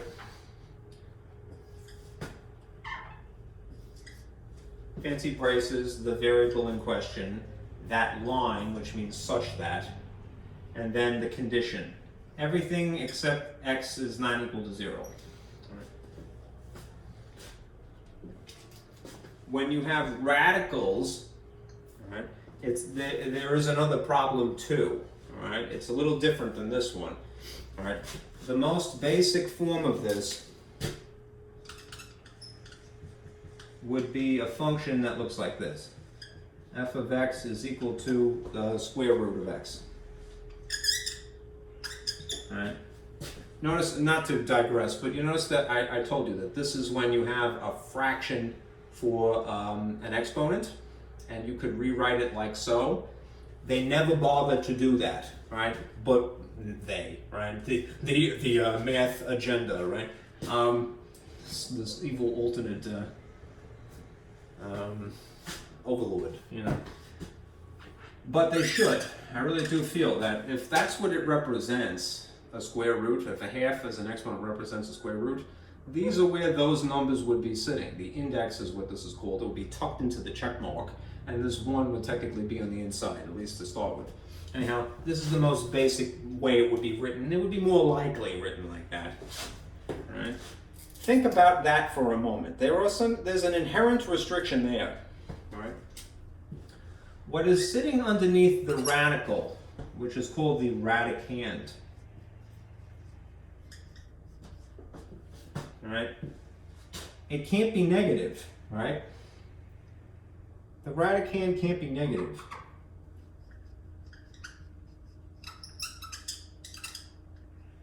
Right? Because then it would be imaginary. The whole thing would be imaginary, not real. So what you would do if you drew a picture, again, to illustrate that, you'd have a number line. And you'd have a 0 here, and again an infinity this way, and a positive infinity that way. And you go, all right, well, if I can't be negative at all, that basically means this is impossible, this entire half of infinity. Is 0 allowed? It is, because 0 is not a negative number. It's an integer, all right, but it's not a negative number. So you would put a dot at the location of 0 rather than a hole as before, because that's a cross out, no smoking 0. And then you would draw a shaded line headed off in this direction because all the positives are totally legit. So to symbolize that, you would go, all right, well, everything this way is perfectly fine into infinity. But just think for a moment, how would you basically abbreviate that picture? You would take out the number line, dumb it down to just its bare essential ingredients. Left boundary, where's it headed? This spectrum of possibility would look like this. You'd say, well, it's a bracket because 0 is included in the domain, right, given the restriction. and it's headed to positive infinity. So you'd use a curve like that. And if you wanted to get fancy again with interval notation, you could write it like this. X such that x is greater than or equal to 0. Fancy braces. That's interval notation, which I personally like better. And then there's the very, very formal way of writing the same thing, which is set builder notation. Okay? So, polynomials, barring some other specified condition unique to the example, the problem that you're doing at the time, are all real x's are possible. All right? So that's abbreviated by the Gatsby style R, if you will. I don't know what else that font is. All right? The domains, all right, are in they're x's, right? So they're in this interval, negative infinity up to, not including 0, suddenly dot not existing, and then existing again, starting from 0, not including it, going into positive infinity. All right. These two things that I have kind of scribbled here, I want you to save them. Denominator not equals to 0, and radicand can't be equal, it is negative, all right? The way that you would say that in a slightly more concise fashion would basically be this, right? I'm going to write it again in a moment, but these two things are very important when you're trying to figure out a domain or explain the domain, because that's what the question is asking you. Let's do an example.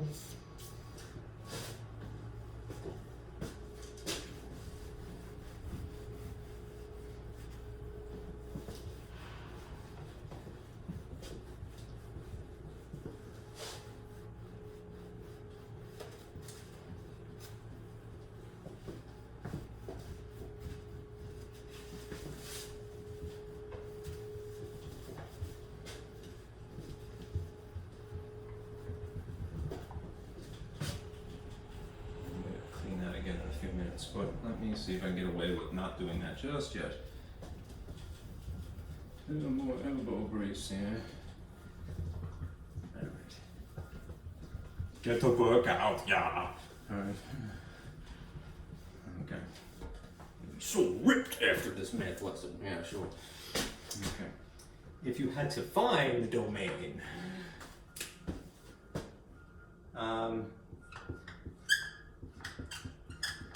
if somebody asks you, go looking for it, yay. Alright, do this. Use one of two equations, or inequalities, something like that. Use either the denominator, whatever it is not equal to 0,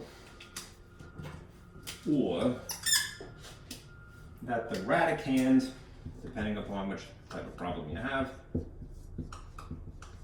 it has to be greater than or equal to 0. Right? That is the basic model that you would use when you're tasked with doing this, because they're not going to ask you for polynomials, really, because the domains are pretty much everything all the time, right? They would have to be very specific to say, well, it's not this one thing, right? And then there's no going, there's no, no looking for it if they tell you. Right? This is a model to use, and this is a model to use. A skeleton that you flesh out, unique to the problem. Alright. Find the domain of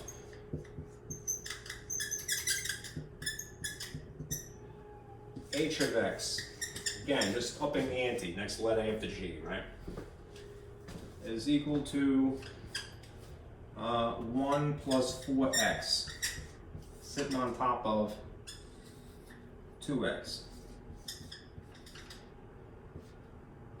Now, of your three choices, all right, polynomial-based, rational-based, or radical, which one does this, the guts here, which one of those does this most closely resemble? I would say that this most closely resembles this scenario. That is a more basic, very slimmed down version of this, but notice it's a letter in the denominator. Yeah, there's a letter up here too, but more importantly, there's a letter in the denominator. So this is a rational type. And in that case, you're going to be borrowing this model. What it means essentially is you're going to ignore the top entirely. You're just going to pay attention to down here. All right? Just look here. Okay. If we're trying to find the domain, my blue is dying. Then if this is our model, I'll put it in green. Denominator can't be equal to 0. I'm going to use this little skeleton first. And I'll just sort of superimpose it on top of the model here. 2x minus 1 cannot equal 0. Why? Because you go to math hell. It's like dividing by 0 essentially, and you can't do that. It's just a mathematical impossibility. Why is it impossible? Here's a real quick reason why. This is from arithmetic. When you have division of, let's just say, the number 5. Well, I'll do it backwards. If you had 0 divided by 5, that would be this. You try to figure out what the quotient is, right? Basically, it's these two things. Whatever the quotient is, whatever the divisor is, multiplied, that you write here in order to subtract. All right? 5 times what is 0? It would be actually 0 itself. And you would have a 0 here, and then it would be 0, and everything is cool. But, all right, if the situation were reversed, if you had this 5 divided by 0, this is by 0, this is into 0, you'd have this as a problem. You'd have the 5 sitting here and the 0 sitting here. And you'd be confronted with the same question of, well, what is it times 0 that would work with 5 here? Is there any number times 0 that gives you 5?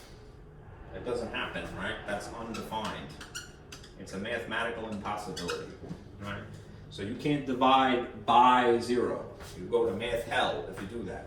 Right? So I'm only kidding, but you know. For the sake of levity. There's my camera working. Looks like it's okay.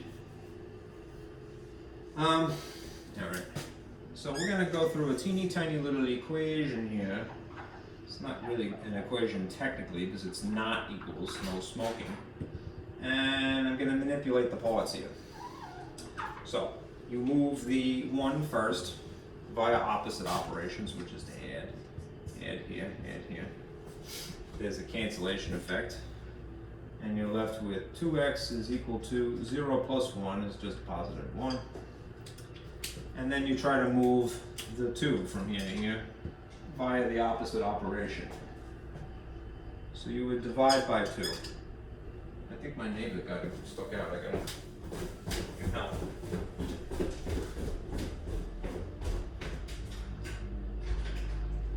Oh, sorry about that. No, it's okay. I thought I heard the door trickle, so you appreciate that. No, don't. So you would divide by 2. All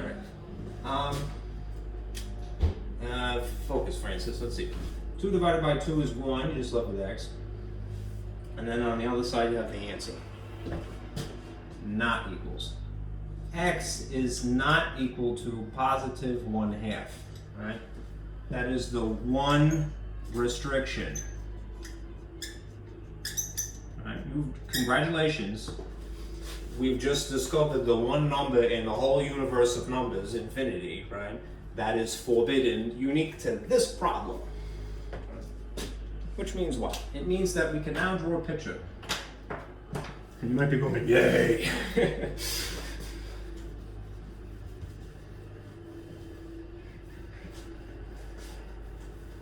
So here's what we would do.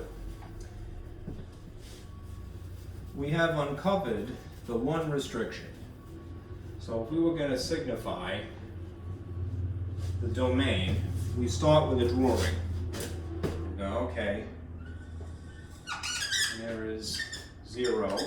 It's positive, so I know it's a half, it's not an integer, but you know, a whole number, we'll just put it over here. All right. Just use the old fangled symbols to start with. All right. If it's not allowed, it's definitely a whole. All right. And if it's the only restriction, then that means that everything else is totally, you know, fair and square. So I'm going to shade everything else except that location. All right.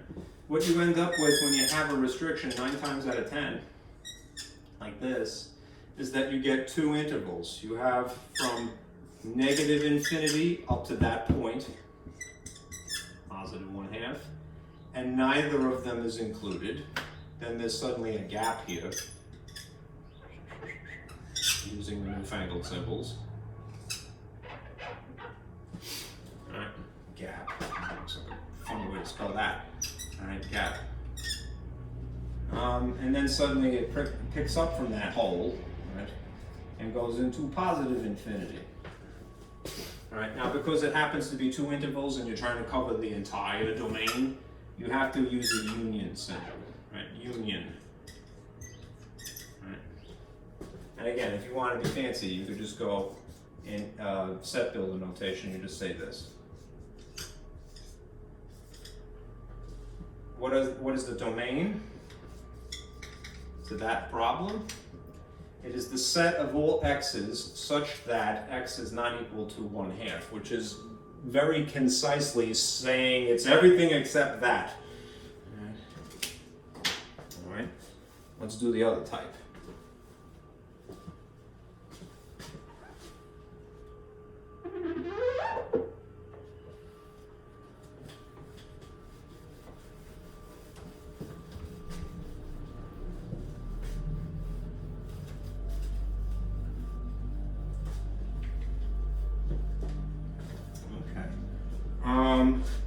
Let's say that you had to find the domain of this expression. We'll go with k. K of x is equal to the square root of 4 minus 3x.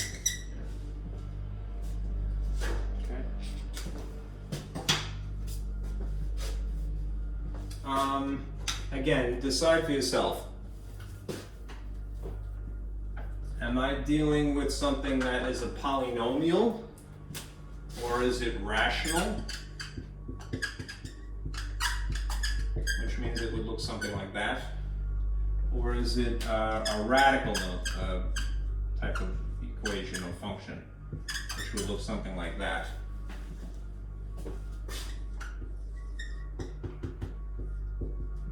If it's something that's rational, we would be using this model again. If it's something that's radical, that it has a radical symbol, all right, we're going to use the radicand, that's the inside, the guts, if you will, underneath, is greater than or equal to 0 to avoid negatives. This most closely resembles that type. So we're going to go with that model, okay, to start with. So I'm going to just borrow this. I'm going to go 4 minus 3x has to be greater than or equal to 0 to avoid being imaginary. No negatives. No negative underneath the radical. This is another math hell scenario for us. Imagine how awful that would be, right? Math hell?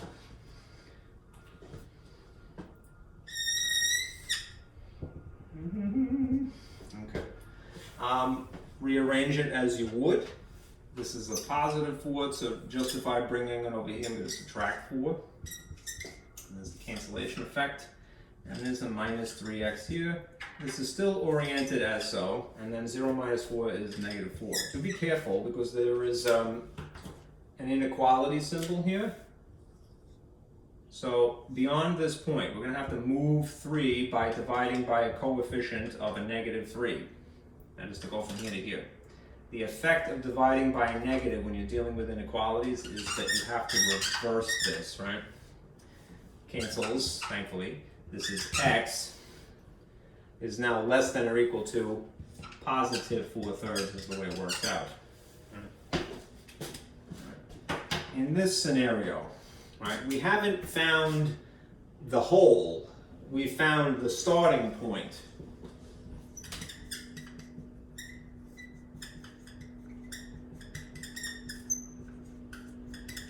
And in our case, the unique to this problem is that it is less than or equal to 4/3. If you feel more comfortable, I mean, you could make it 1 1/3, or you could make it 1.3 repeating. But math people tend to leave things as improper fractions.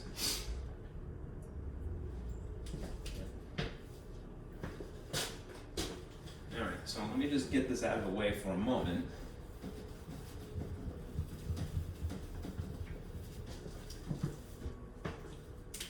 This model gives you the starting point. This gives you the restriction, the whole, if you will. Maybe several, depending upon the problem. Right? So if we again draw a number line,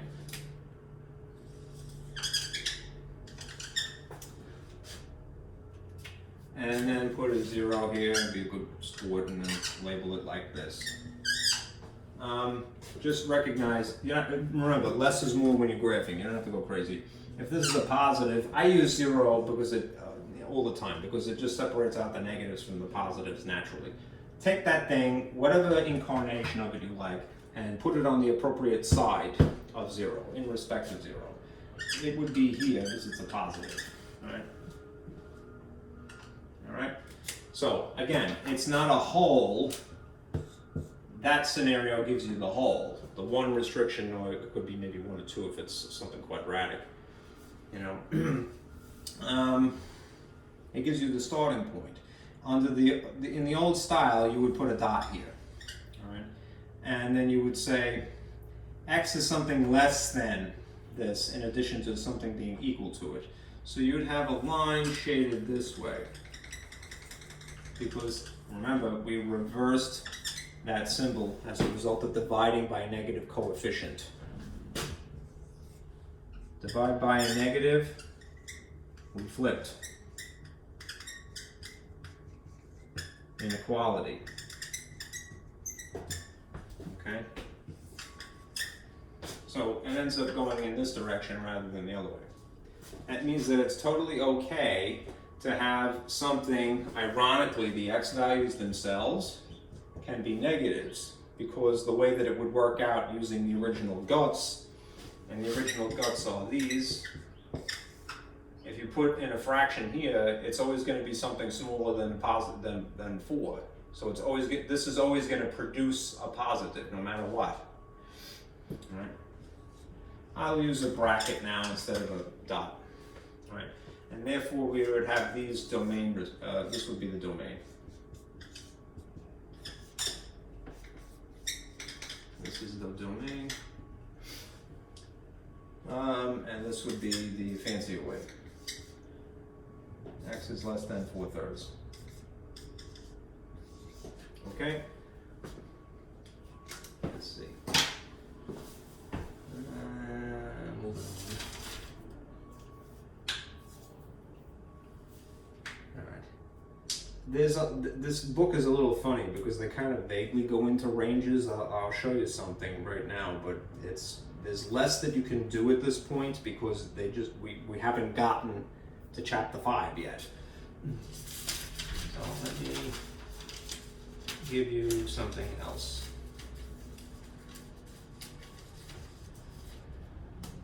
Okay.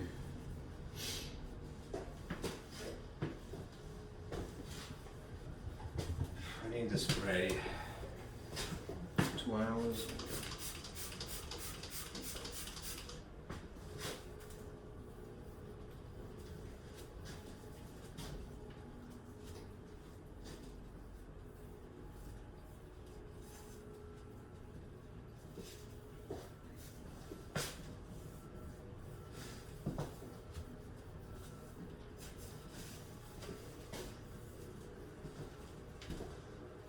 a sip of water, so I'm getting dry.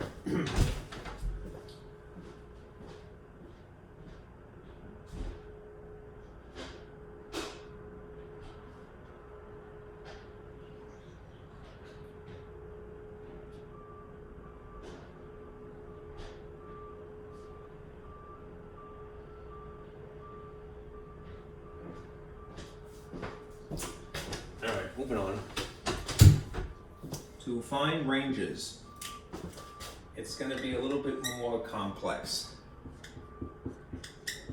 So I suspect that the questions, if you get any of ranges, will be pretty bare bones. Right?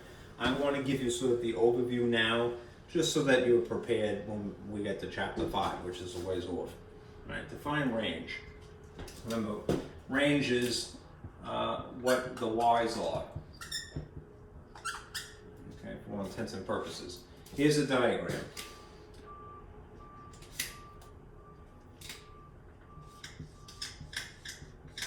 To summarize, range. Okay.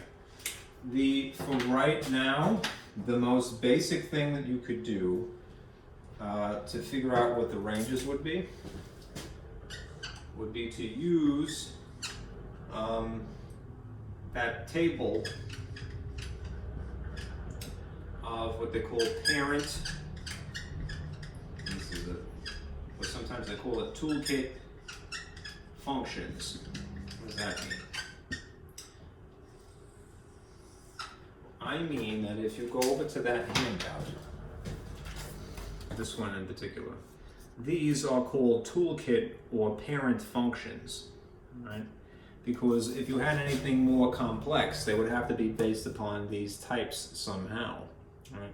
And if you notice, they tell you what the ranges are.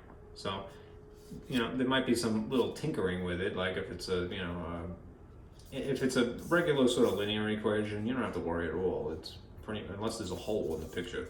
All right, they're always all real numbers. When you have something like a square root, all right, notice that the bottom of the parabola shape is never in these two quadrants down here, never the third and the fourth, which means in respect of the y values, they're including 0 right there, but there's something only in the positive direction. What's going to change basically is our perspective. We're used to sort of looking at things in integral notation horizontally. In theory, we would have to do that sort of vertically. Anyhow, I would totally cheat. I would look at this diagram, that's why I'm giving it to you. All right. If you're not going to do that, then what you could do is look at your calculator.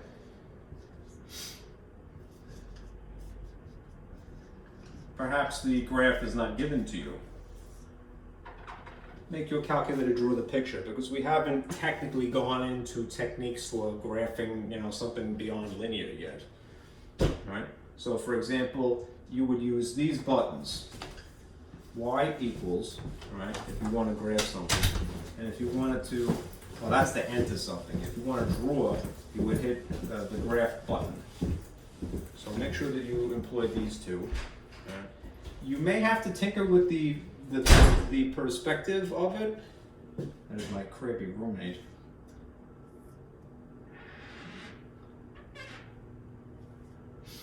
You may have to tinker with the perspective of it. And in that case, I would say press the zoom button. So I'll do this example with you. All right. The example will be, again, this function, which is 1 over x, the rational type. The most basic type of a rational type.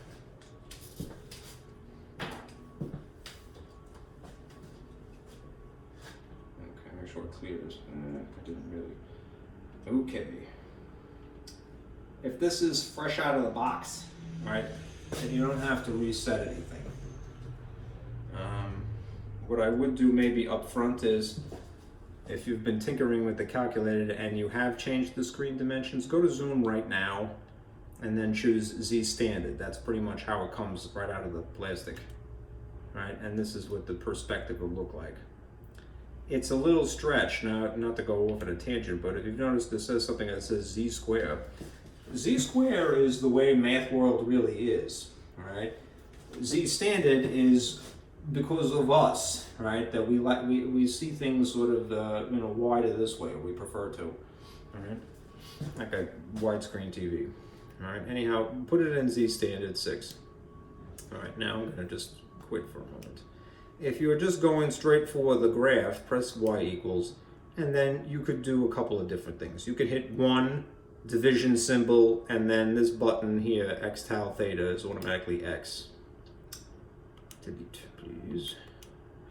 Or put things in a very intuitive way. Here's the sequence. Math, scroll over to num, go to the bottom of this list, and /D is something that you could put intuitively in the style of a fraction. I like it like that. It doesn't have to be that way, but I just think it looks better. All right, and here's x. Okay, now once you hit graph, it will attempt to draw this picture. It may not be a satisfying drawing, and you have to adjust the screen. Don't get frustrated. So you hit graph, and it's kind of crummy because you're a little too far away from it. So what you would do perhaps is this. Remember what I said. Window is like manual transmission. You have more control. I wouldn't go that route. Zoom is like automatic, and there's a lot of features. So you could try a bunch of different things. If you hit zoom, you could firstly try zoom out, zoom in this case. So I'm going to go to zoom in. And then you have to press enter again, otherwise it doesn't do it. And then you get something that's a little bit more satisfying, I think, right? This is the nature of the curve. It is, incidentally, on this piece of paper right there. Reciprocal is the most basic form of a rational. Okay. And then you can see the curve. Now, what's happening is that there's something called an asymptote here, which again, that's chapter 5, and I don't even know why they bring this up now, but so be it. This is the y-axis, right? Here's what I would do. I would take this picture, right, and draw what I see.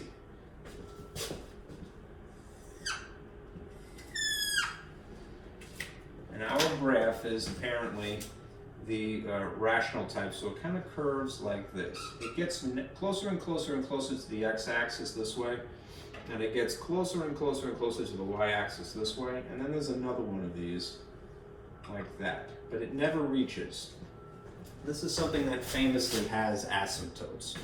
Right? I'm just going to put a little thought cloud here.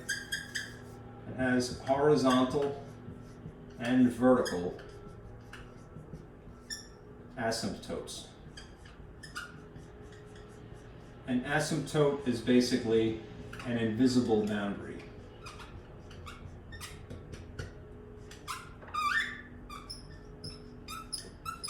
A point where you're never going to reach.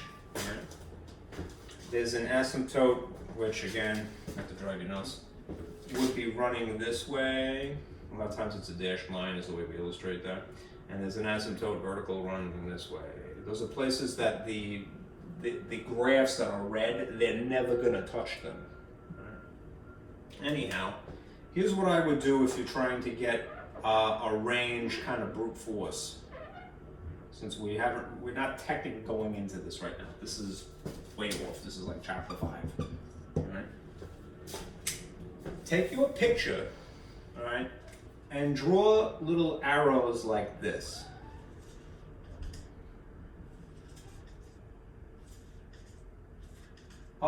Butting up against the y-axis. Right. Do the same thing here. Like that, like that, like that, like that, like that. Okay.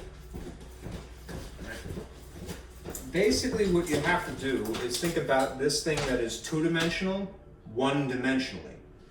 When we talk about range, when we talk about domain, we drew a horizontal number line. So we did it one-dimensional. Because it was x's, we drew a horizontal number line. It was 1D. We're taking, unfortunately, a two-dimensional picture, This is 2D, all right? And instead of doing a horizontal number line, we're really paying attention to this vertical number line. Because what do they represent? They represent Y, all right? For range, this is a vertical number line. It's still thinking about translating something from 2 dimensions into exclusively 1 dimension. It's just this one. That's the reason why I encourage you. Try to draw the graph so that it collides with the black axis that I have here. I did smudge this on this way, so I'm just going to kind of put this back. Okay. Now, it's a little hard to see, but I'm going to try to simulate where there is a gap here by erasing a little bit, okay? If you notice in the process of doing this, that my green lines keep creeping up. They keep creeping up to this blue axis, but they never get there, all right? How come? Because the x value in this denominator can't be 0.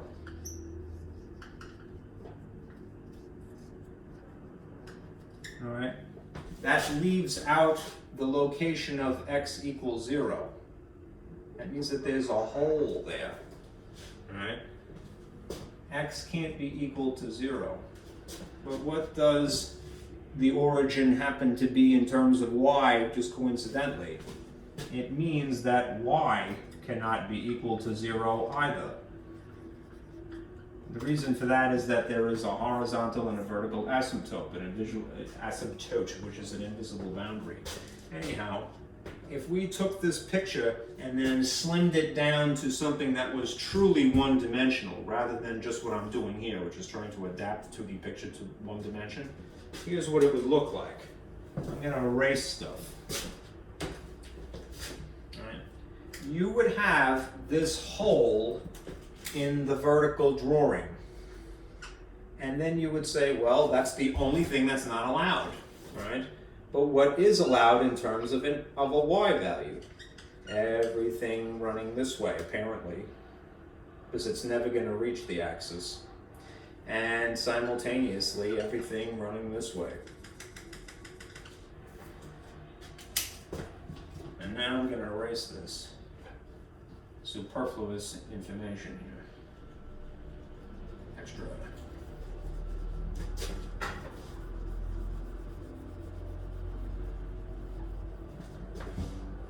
Okay, it's sloppy, I'm sorry. But look what you have. You have one of those number lines, but instead of it being the normal sort of situation where you have a picture like this,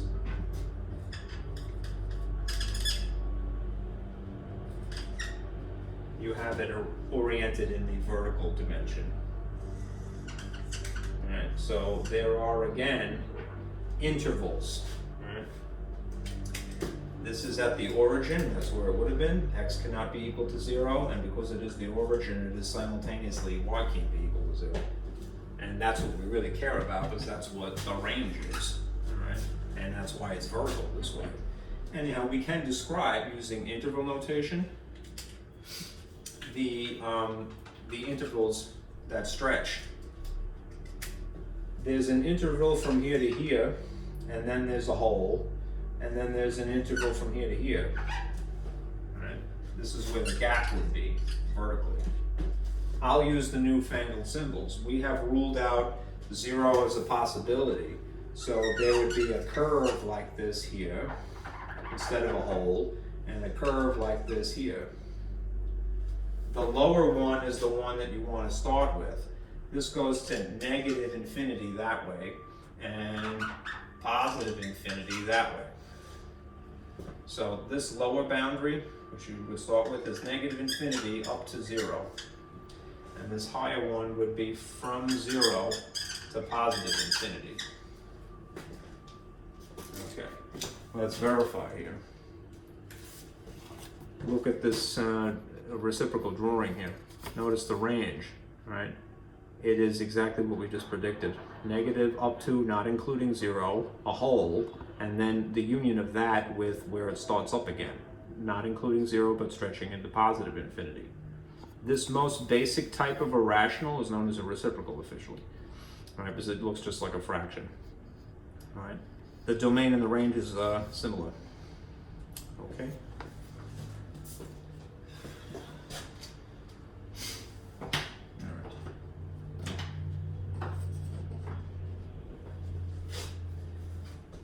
Again, the way that you would write it is oriented still horizontally, so you write it like this.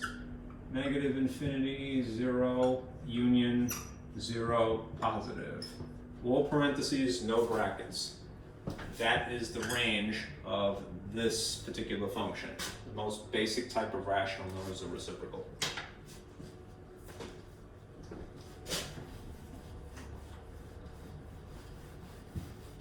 I'm gonna have to spray this again.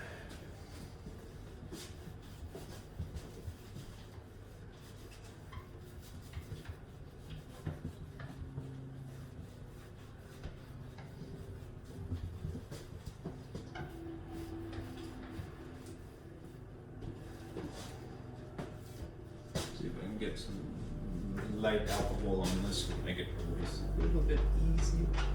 Maybe, barely. It kind of works.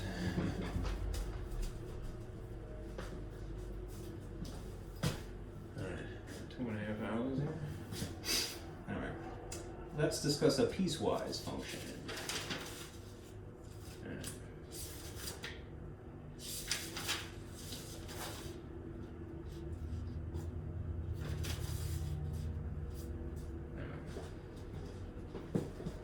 You'll hear this phrase thrown around a lot. Piecewise function. What is this essentially? Blue. A piecewise function is a group of 2 or more.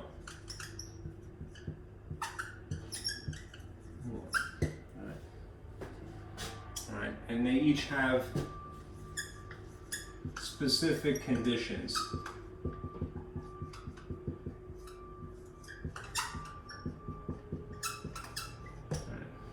When to use them, basically.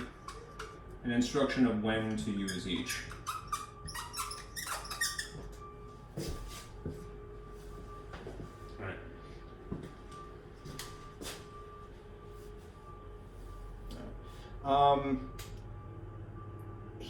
I'll give you an example. There's going to be the way that they give it to you. All right. This is the sort of the model, if you will. You'll see a function, italicized f, an equal sign, and then long braces like this, and then a couple of, or maybe 3 or more, 2 or more really, specific equations or inequalities in here. All right. Basically what it means, if x is in this first domain, they're telling you to use some specific thing. And then if x is in this next domain, to use this extra thing and then another one, perhaps. If x is in this domain, use this. Okay, let me give you an example to reinforce this idea. All right, and then I'm going to tell you how to rewrite it, because a lot of times the way that the author of the book, their preference is confusing, so we'll fix that. All right. Here's what we're going to do. We're going to graph this, or at least we're going to attempt to, with limited information. Graph the piecewise, and then maybe if we can, evaluate.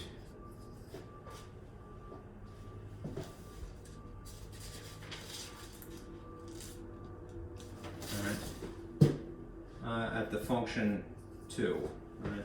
Which means when x equals 2.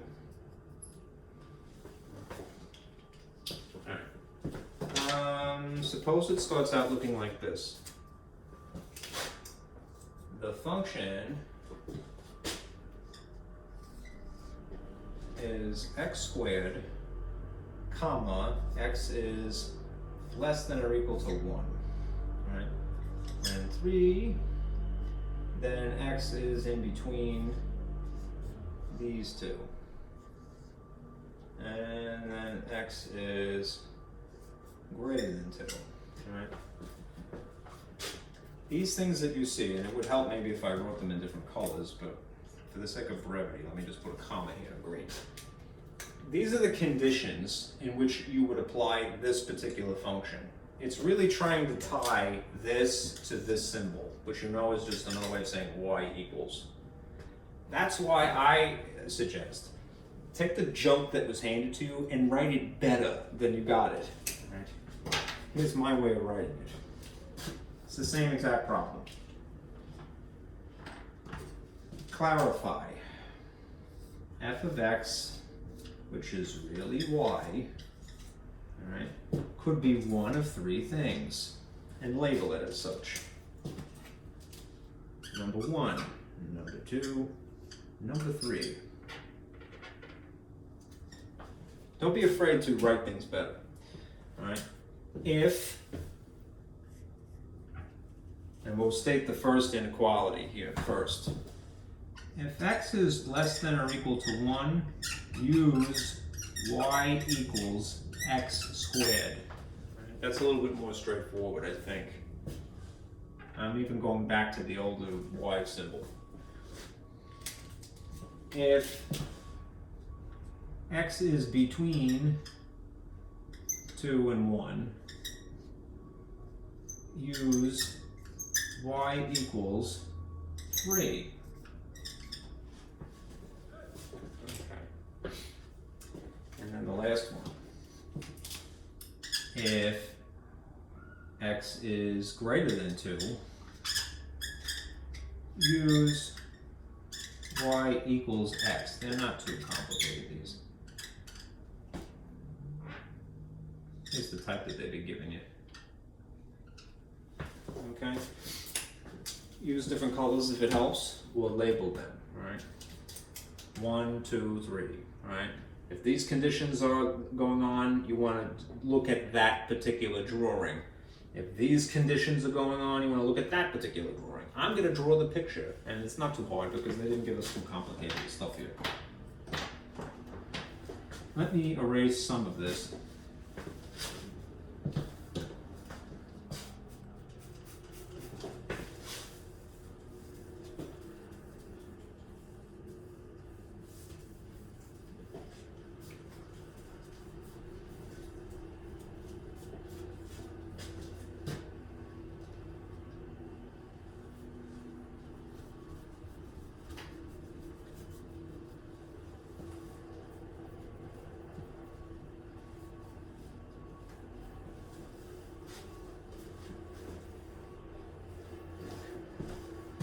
In fact, I might get the graph paper out again. I don't want to erase what's there, so I'm going to try to not cover that while I'm drawing. But I will erase this stuff that is already here. Very tightly hold on to this board because it has a way of shifting. Okay. Don't fall off the ledge. You can kind of, don't look really, you can kind of see what I'm going to be drawing. Let me just put a box around this. Some of them are easier than others right off the bat, so whichever is easiest for you, I would just do that and not feel bad about it. Alright. Let me fix what's broken.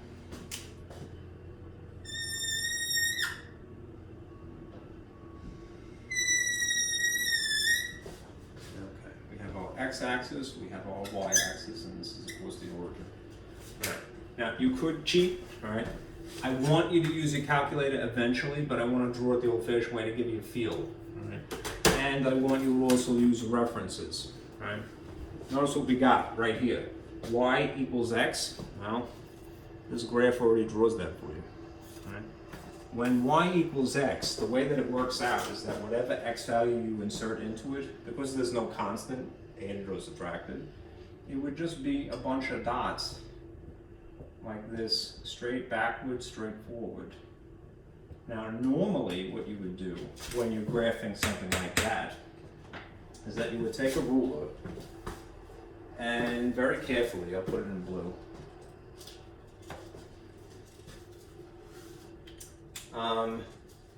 overextend along this pattern. I'm going to do that, but then I'm going to erase it. Shoot. This is a little bit too flat to get into me.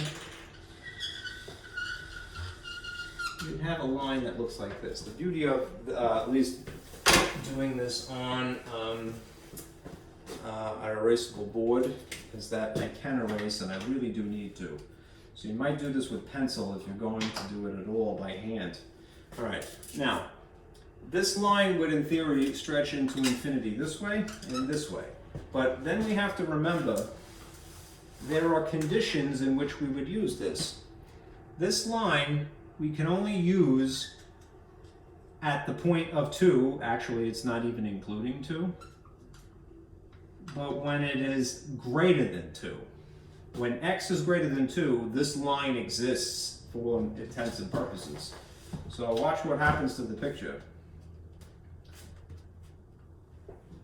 This is x is 2, so I'm going to go up to the line, and I'm going to put a hole here because it's not equals in the inequality conditions, it's just greater. So that means at x equals 2 here, that I would have to get rid of the line backward. Even though in theory, if it was just by itself, it would be like that, right? I can't actually use it. At least not entirely is what I'm getting at. Okay. Let's do the next easy one. Right? There's a line y equals 3.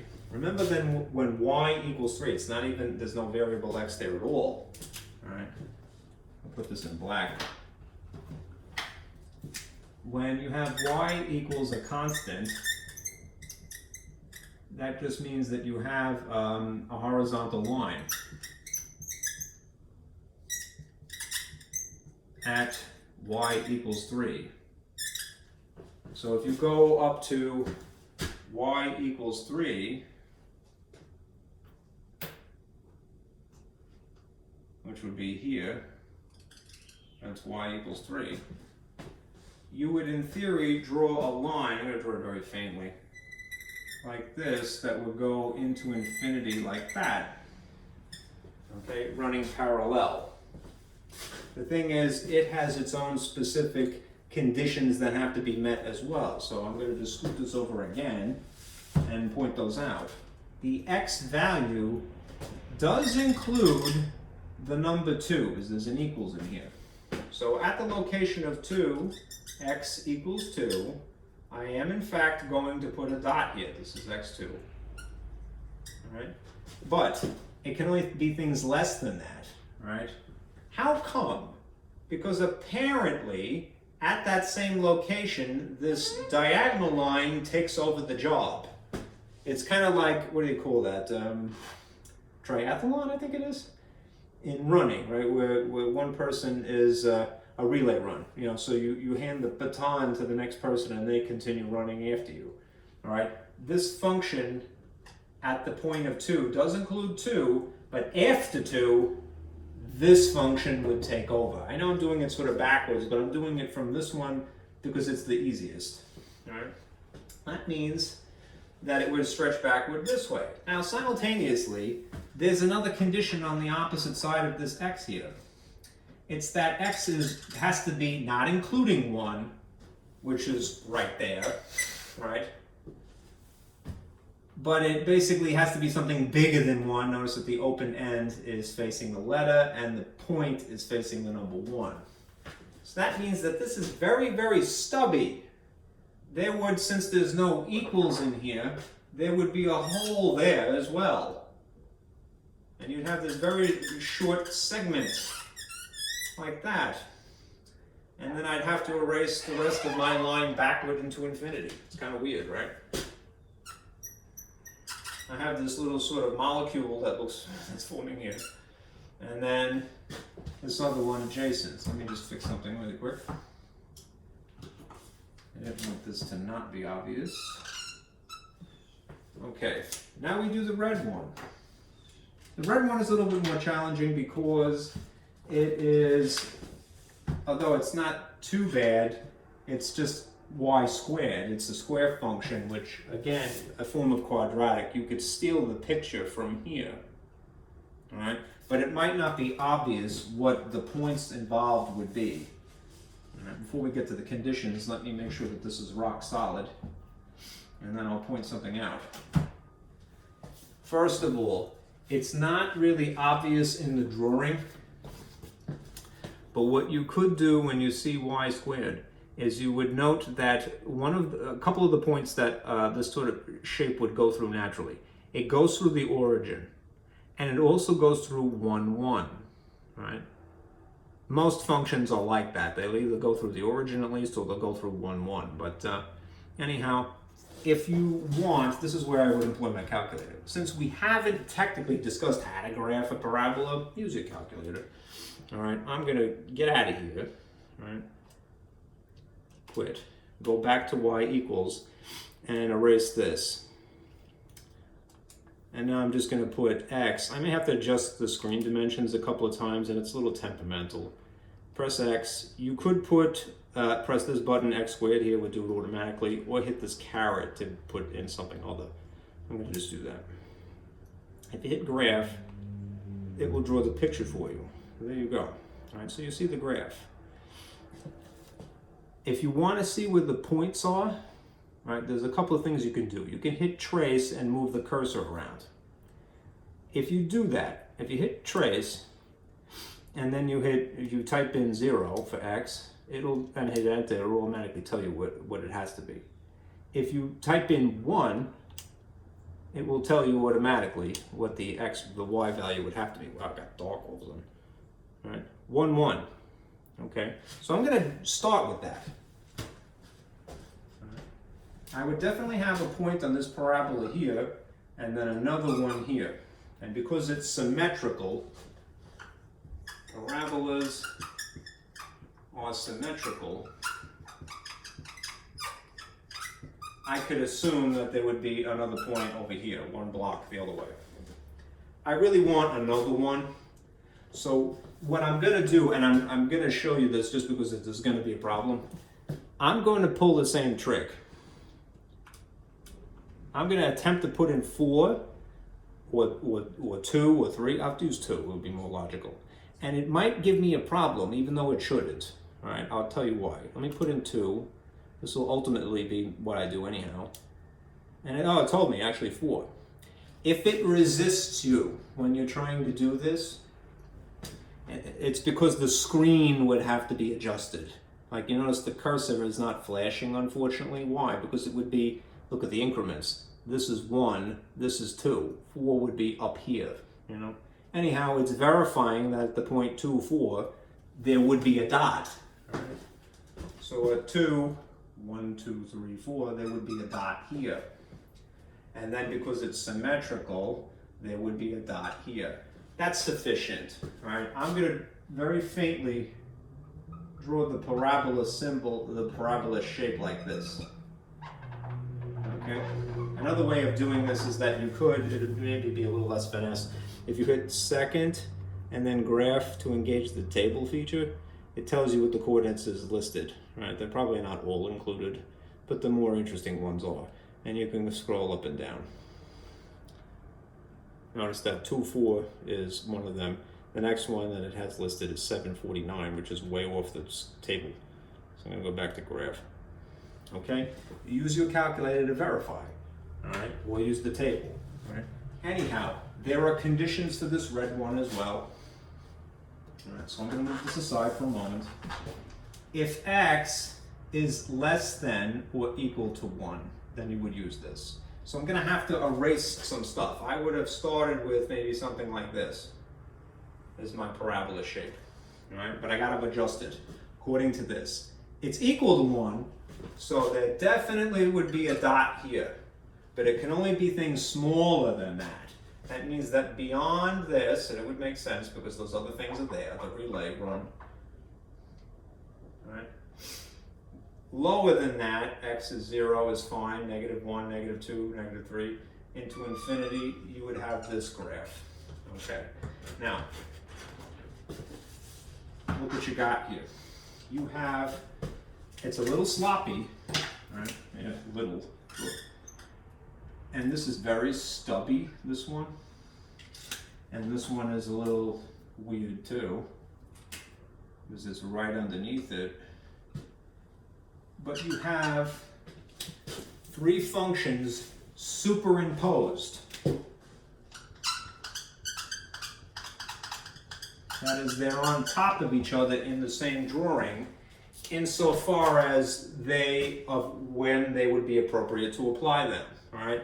If you're coming from the negative x direction, it's totally okay to use this chunk of this leftover parabola. Sorry it's so badly drawn, but you have this remnant of the parabola that's totally okay to use. Okay? Up to the point of 1. Notice that above it, there is a hole. All right? And the black one takes over for a very short distance. That's the worst relay person in the world, right? Your teammate sucks. They fell over, all right? And then it goes to the point of 2, and then this one is a hole, and then it goes beyond, all right? You got teammate 1, 2, 3 in that order, all right? Now you could use the graph to answer the question, but I want to point something else out while I'm at it. Remember that a function is something that passes the vertical line test, right? Would this thing pass the vertical line test? I know we called it a function, all right? It would, right? Now here's why. Because of the holes, all right?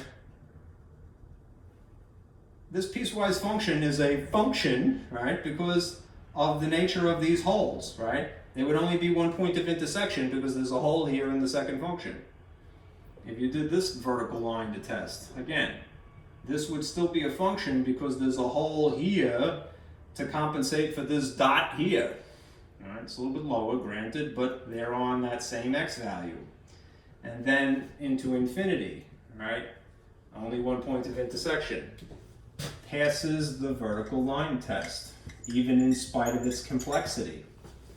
All right. Now again, if you were going to evaluate the function, I'll take this away for a moment now.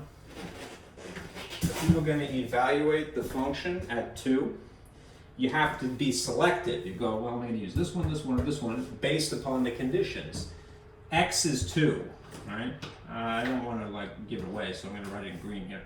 X is equal to 2.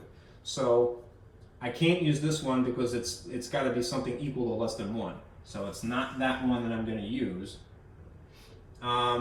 This one is exactly equal to 2. All right. Let's see. So in theory, I would go with this graph here. Y is equal to 3. No, that's exactly equal to 3. Pardon me. All right. It would be equal to 2. I got to point out the graph. I'm double talking. Sorry. All right.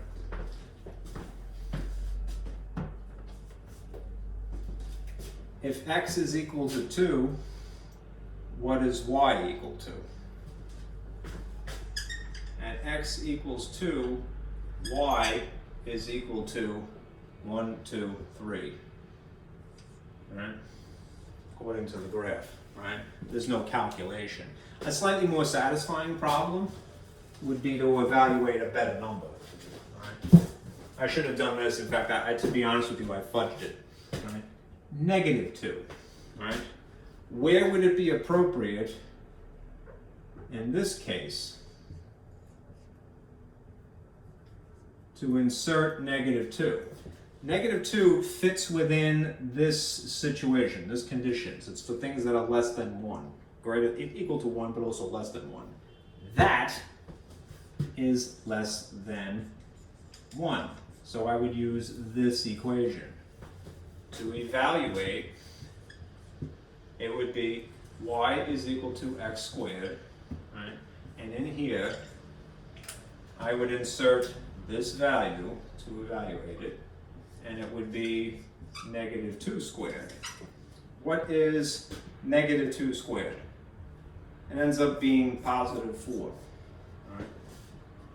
So at basically x equals negative 2, y is equal to negative 4. That's evaluated. Let's look at the graph to verify that. If I drew it correctly, then it should be fine. Let's see. All right. At x is equal to negative 2, which would be here, let's go up to the line. 1, 2, 3, 4. It is indeed 4. Okay? So it's a little complicated because it's 3 things ongoing and you do have to erase a lot. But it's possible. Take your time with it. And do use your references. Okay? And use your calculator.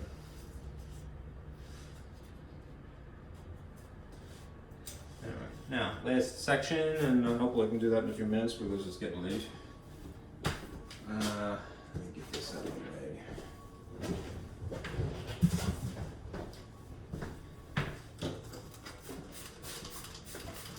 Section 3.3.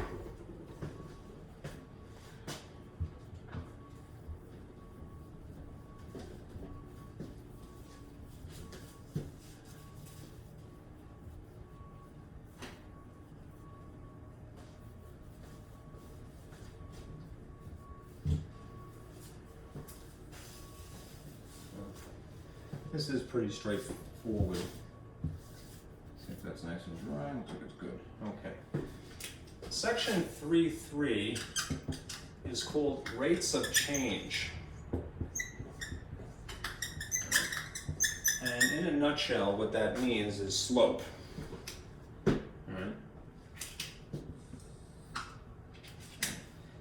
Now here's the deal. All right. There's slope under 2 conditions. There's slope more or less normally. All right, and then there's the slope that we're going to use now. All right. Just beware. The slope under normal conditions is when we're talking about a straight line.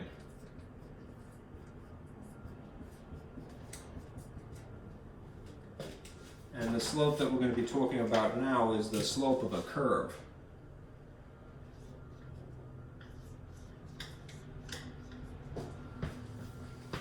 Okay? Put that little balloon here. And symbol D and a little balloon here. Okay. What's true? The slope of a straight line is consistently the same.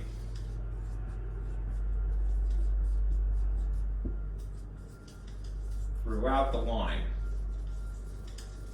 All right? But if you're talking about a curve, the slope changes. So it's not consistent, not the same throughout. All right? What we end up having to do, short of using calculus, and we're not in a calculus class, is we adapt, right, a formula. What we end up with, let me remind you, here is the slope formula that we're familiar with, right? M is equal to delta y sitting on top of delta x, otherwise known as the change in y over the change in x. All right, and that translates to basically this. Subtract 2 y's, subtract 2 x's, and you will have consistently the same slope no matter what 2 points you use of the line. What we do instead in this case is we take the slope of something called a secant.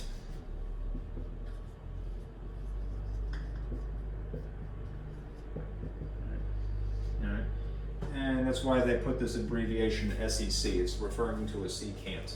I think technically the slope that we're normal with is really a tangent, but don't quote me on that. Anyhow, they never bothered to write that. Anyhow, it's going to be adapted. It's going to be the function evaluated at 2 minus the function evaluated at 1, sitting on top of the difference in x's. We're going to be using this exclusively, well, most of the time. This is what they refer to as the average rate of change. Because as I mentioned, the slope of a curve changes. It's not the same throughout the curve. It depends on which 2 points you're using. So the best that you can do is, for right now, take an average. And that's the formula. What does it entail doing? Well, you're going to evaluate the function twice. Right? And then you're going to subtract and simplify. That's pretty much it.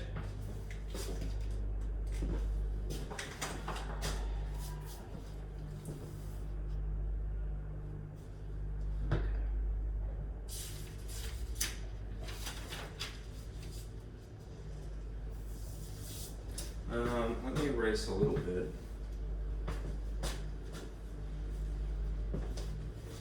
And then I need to spray, unfortunately.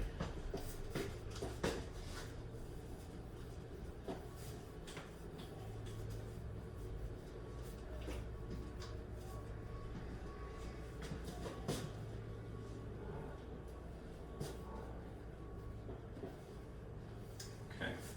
And let me dig up something for you just to look at it.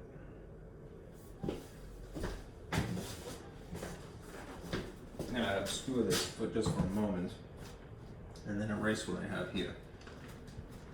I really have to get a wider board. No, don't do that.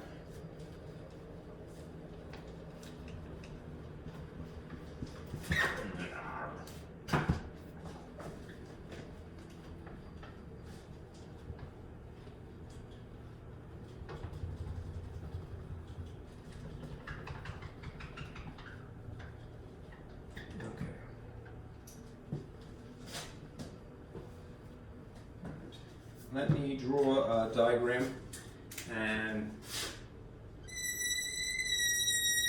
oh God, kill me. I'm sorry. It's dreadful. This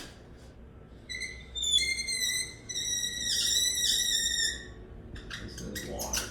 Are we on time? 2 hours, 54 minutes. All right. You're going to have a graph that looks like this. Right? We're going to draw basically this function. The function of x is going to be x3 minus 3x. So a little bit more complicated. You can kind of get some inkling as to the way it would look from looking at x3. It's a little bit different because the cubic function, x to the third, looks sort of like a parabola that's drooping on one side. All right, I might say it's a parabola that had a stroke. You know, it'd be a little bit mean there. Sorry. All right, but it does. It kind of looks, if this is a regular parabola x squared and this is x3 cubic, it's drooping on one side. All right. So you expect something like that picture. Now, what's going to happen, because there happens to be an extra term here, it'll be a little morphed. You know. So what we're going to do is, I'm going to have you draw this again, clear this out, go back to y equals, and to x caret, and then you put in 3, and then you put minus 3x. Just be careful.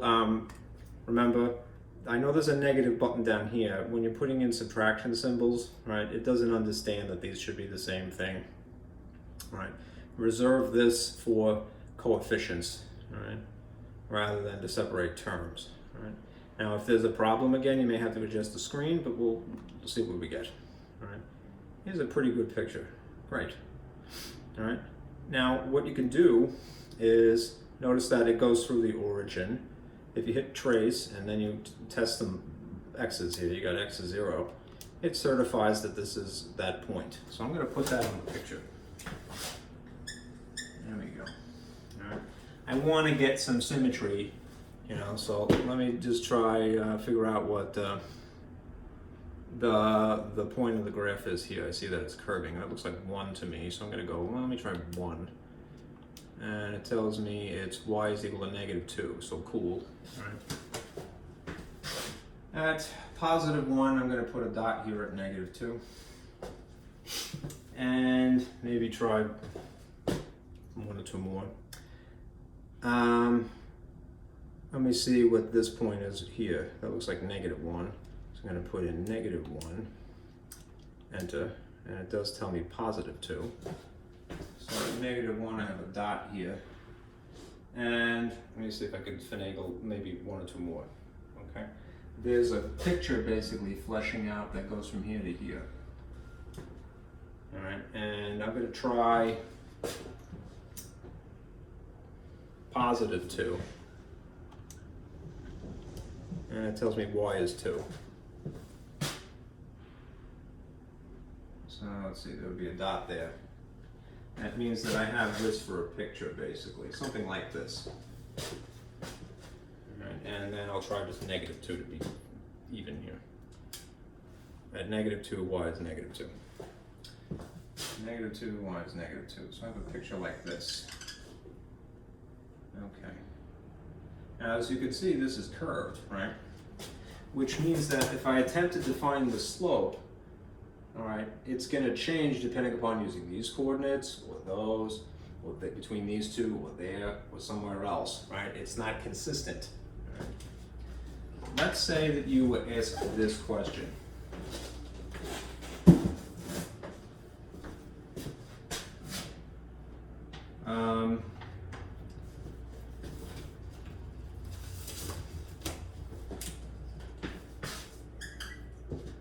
Find the average rate of change of this function, f of x is equal to x cubed minus 3x, on the interval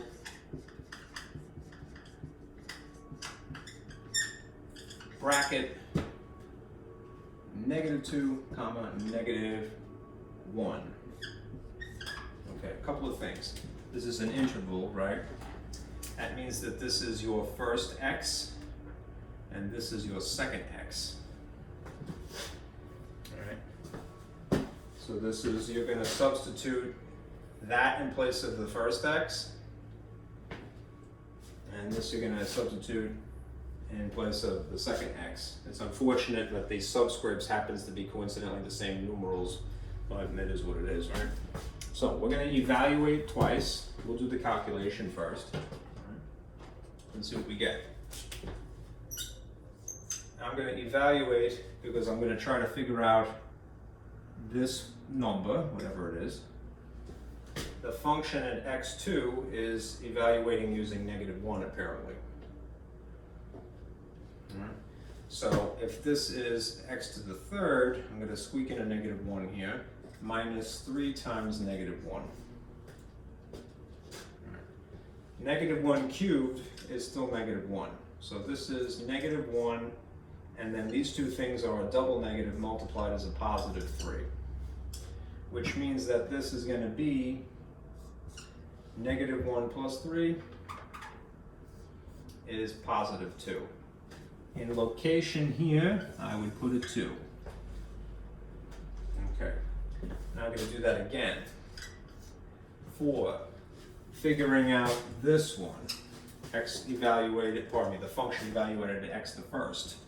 That's technically -2 in this case. So I'm going to put a -2 in here, and then evaluate the function again. X to the third is -2 cubed minus 3 to the -2. right? And in this case, negative 2 cubed is going to be negative 8, is the way it works out. Negative 8, see if that's in the frame, good. Combined with negative 3, negative 2 multiplied is positive 6. Negative 8 plus 6 is equal to negative 2 is the way it would work out. So in here, I would have to put negative 2. Notice that there's a negative in the formula, and this is coincidentally negative. All right. Down below, I should do the same thing. What is x1 and x2? It would be x2 is negative 1, and x1 is negative 2. There's a negative in the formula. So it's a little bit messy, so let me get rid of some stuff here anyway.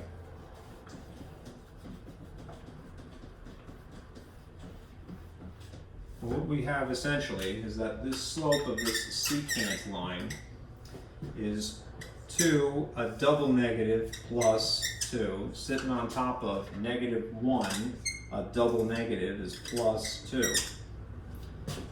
The bottom is going to be just 1, because negative 1 plus 2 is just 1. Positive 2, and it works out to be a second positive 2 is 4. So this is the slope, that's the average rate of change. Right? Let's look at the picture. Right? If I chose this interval from x negative 2 to x negative 1, this is, I'm going to write it on the thing before I put it back here. x1, negative 1. Interval. This is what this would translate to graphically. At the location of x the first, that's negative 2 here, right? We calculated that this equates to the y value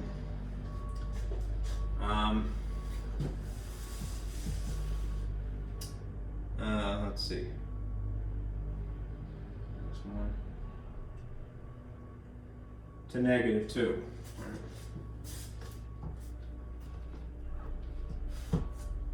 That's this dot basically. This from this dot of negative 2, negative 2 to the point of, it's a little bit slid over,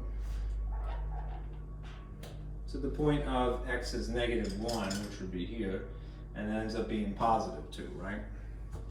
So check. Positive 2.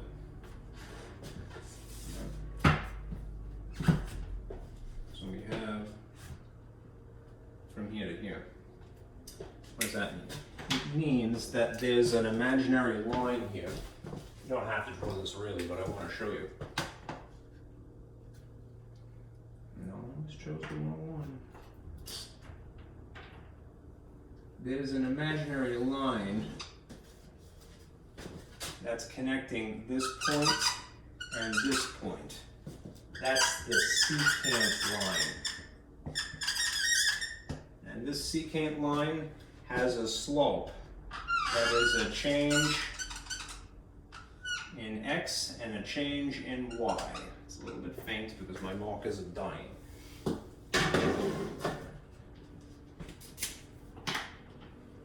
From here to here is the change in y. How many blocks tall is that? 1, 2, 3, 4. And from here to here, well, it's kind of off the beaten path. From here to here, that's the change in x, and that is 2 blocks wide. Pardon me, it's 1, I should say. It's off slightly. It's very sloppily. I'm sorry.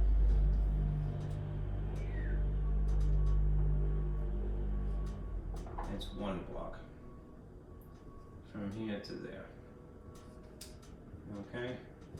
What is the slope? It's the change in y over the change in x, which if this is 4 and this is 1, is really just 4, right?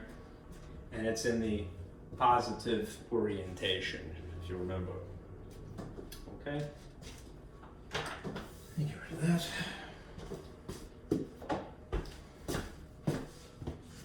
side. The rest is going to be theory, so I can get that done. Probably bang that out in a couple of minutes.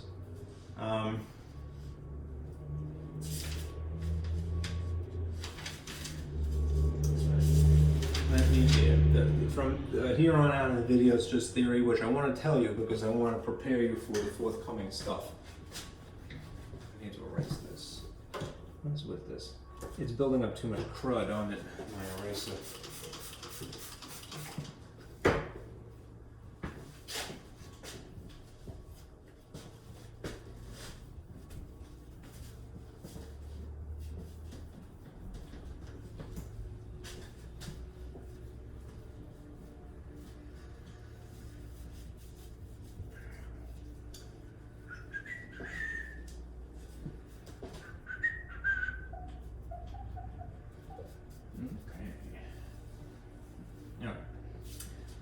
What we've gotten up to so far in the course of the conversation, the course of the math conversation that is chapter 2 and chapter 3, is that there are some graph characteristics. That is really dying.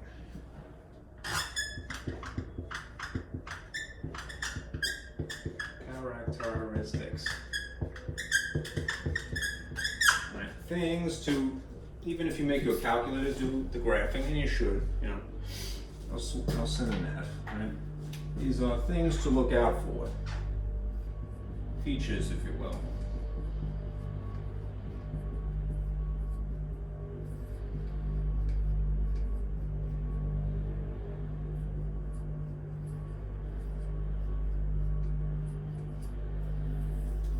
Okay.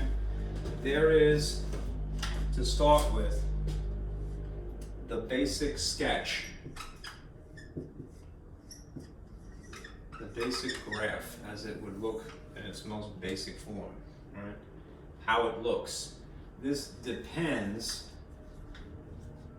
on degree. So if you had, look at the x variable, just pay attention to whatever the exponent is, right? Now I'm going to refer to this again, all right? Notice that that's the one thing that changes here. If it's linear, all right, and identity is a specific type of linear, it's x to the first. If it's square, and that is basically another name for quadratic, it's x squared. If it's cubic, all right, that's x to the 3, it looks like this. If we're talking about x to the 1/2, that's a square root. It looks like that. It looks like a parabola that has had the bottom chopped off, because that's exactly what happened. Now, remember, the definition of a function is no repeat x's. To qualify, they chop off the bottom of the parabola. It's sideways. All right. I like this one. To me, it's like another way of saying it is that it's the staying alive, ha, ha, ha. You know, Saturday Night Fever sort of maneuver. This is cube root. This is a reciprocal, which is a basic form of rational. And that would be x to the -1, you know. The degree decides what shape you have, okay? What we're going to get into eventually is something that is referred to as behavior. All right? And the behavior will have two things in general. There'll be something called end behavior, which has to do with the arrows, you know, on the graph. You're not really responsible for that right now, so let me just sort of put this in a little cloud of just a thought. All right. Then there's local behavior, which is relevant now. Okay.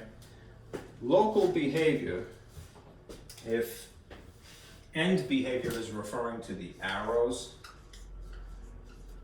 in the drawing, local behavior is referring to points in the drawing.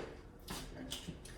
And these can be, well, two types of subcategory, if you will. Intercepts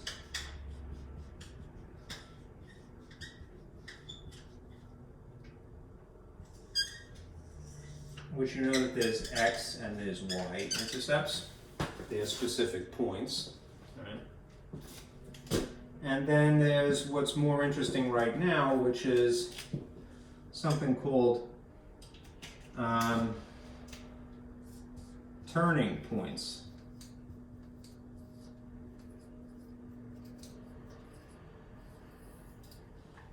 Right? And the turning points can be either one of two things. I'll put this in maybe green if it shows up. I'll check it. Minima and maxima. Sounds like a Nissan, right?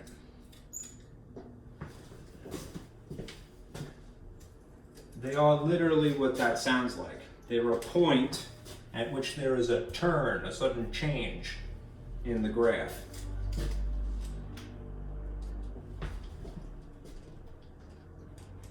Okay? It's really this, I'll put a block around it, that I want to talk about right now, these things. All right, you are familiar with the x and y intercepts already. Stick a 0 in one or the other and it spits out one or the other. It's a point, right? That helps you. If you had to do this by hand, that's what you would be relying on. I need some dots, you know?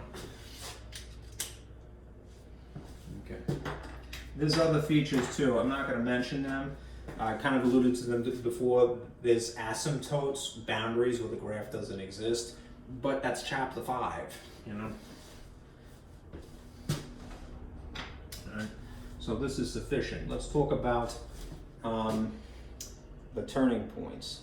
Right. Here's a little, before I erase this, there's a formula basically. The number of turning points, which is either the number of minima or maxima, it's not specifying, is going to be less than or equal to the degree minus 1. So you might say d minus 1. Right? It's a kind of a vague idea of how many of these sudden changes there would be. Again, if you had to do this the old-fashioned way of graphing purely by hand, no calculator, you would be relying on that. You'd go like, well, I could predict. If I had something that was x squared, then the degree would be 2. So the number of turning points would be 2 minus 1, which would be, basically, it has to be 1. It's either exactly 1 or not at all. And it's a good bet that if you look at x2, there is one obvious sudden turn in the picture, right? So just to bear that in mind. Let's discuss some things about minima and maxima.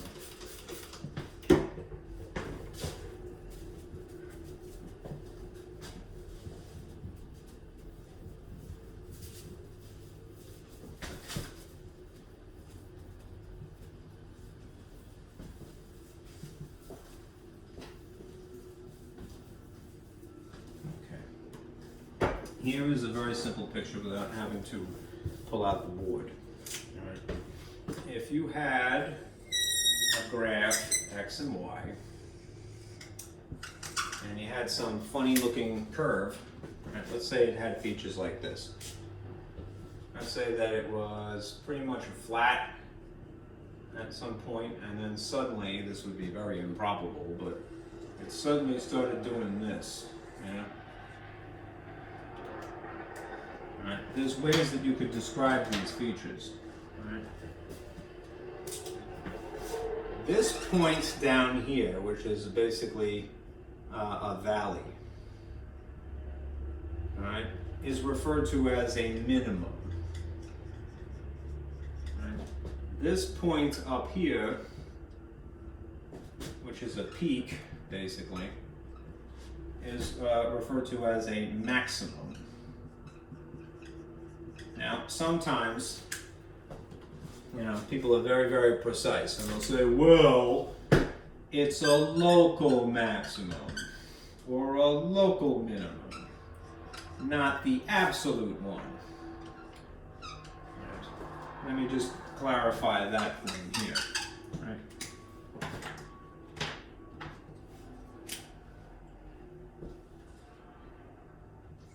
Local extrema, and that would be just a concise way of saying the minimums, the mins and maxes. You know?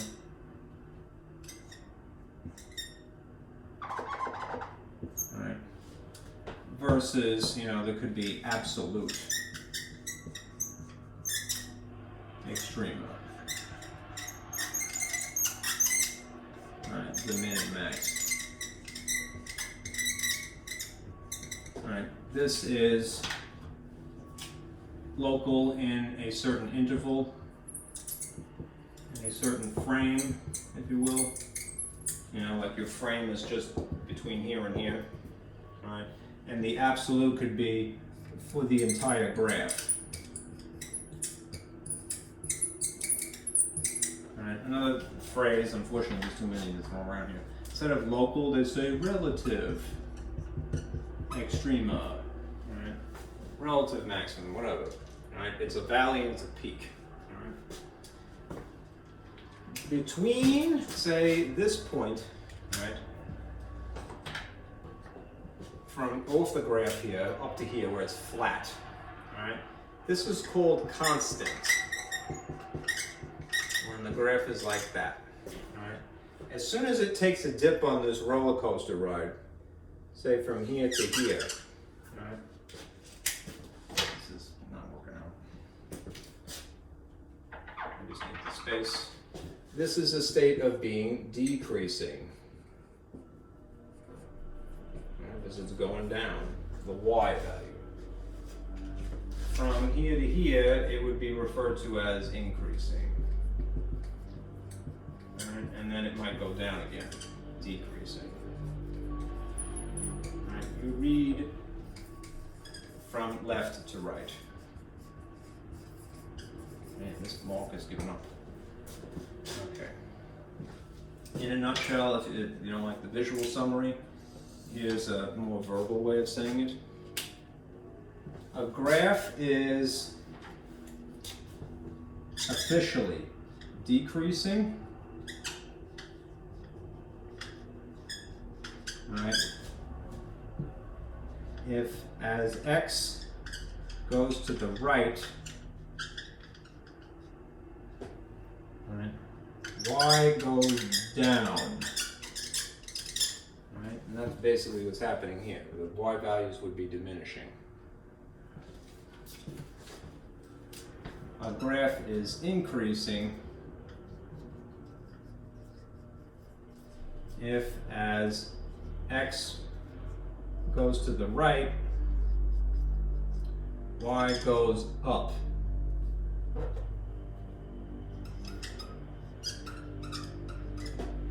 And that's what's happening between this point and this point. Y values are going up.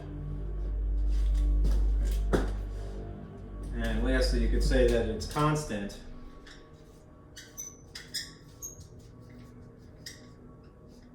if as x goes to the right,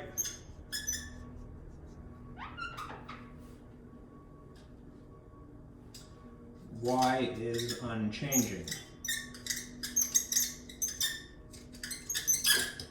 So notice that the y values would be the same, you know, all through the dots in here. Okay.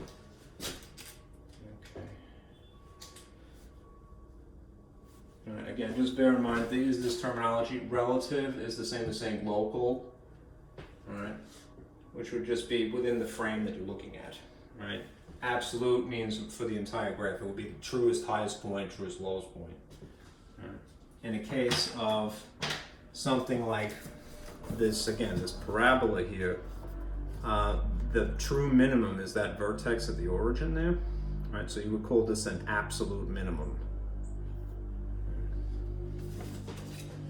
Okay. Now, if you just need your calculator to tell you some stuff, right, do that real quick.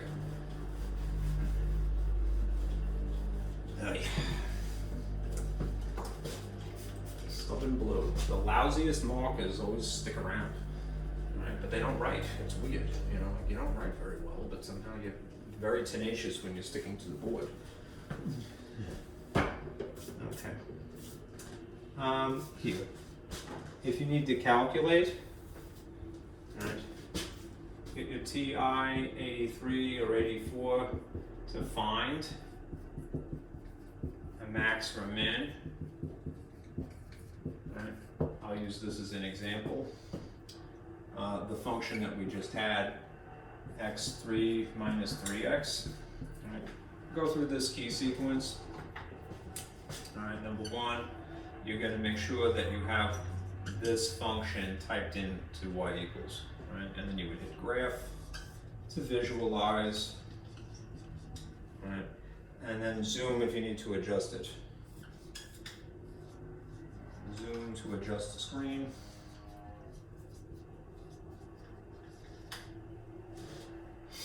And then two,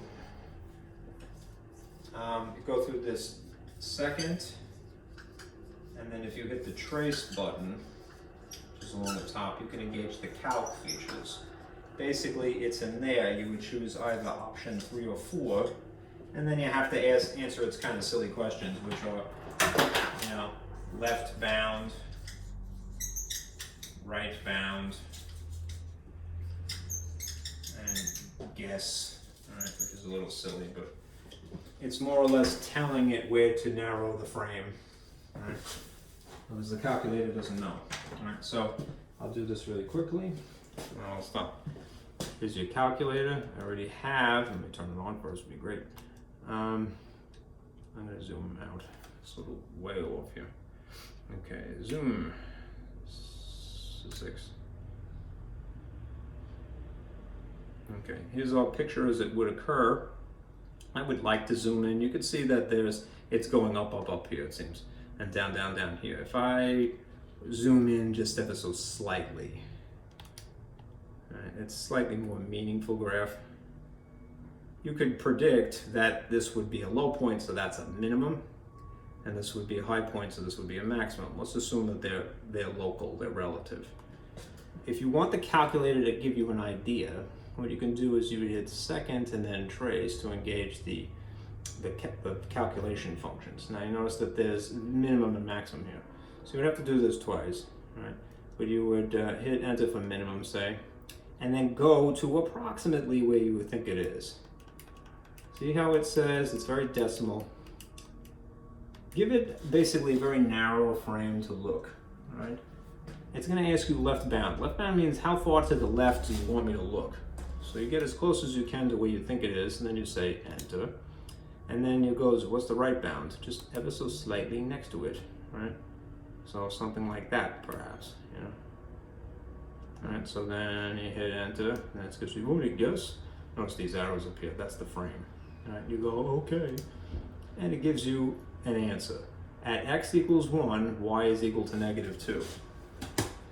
So in that drawing, that looks like this.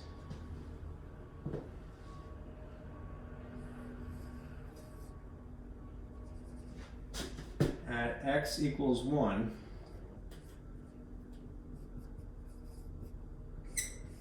y is -2. This is the min there. Okay. And if you wanted to get the maximum, we're going to get the x and y for that. Right? You'd have to go through the same sequence, right? So you go, all right, second, and then you hit trace, and you go maximum. And then you go, okay, let me pull the cursor over here. If incidentally you don't see the cursor, which looks like a little bug to me, it's just probably off the screen. You'd have to hit the arrows a long time. Right, so this is not left bound. I'm looking at it backwards. That would be an appropriate left boundary, just shy of the top of the roller coaster here. And then you go, okay, enter. And then scoot over ever so slightly, and then go, all right, that'll be the right boundary, how far you want to look to the right. And you go guess, and you want, yeah, right? And it tells you, at -1, y is 2.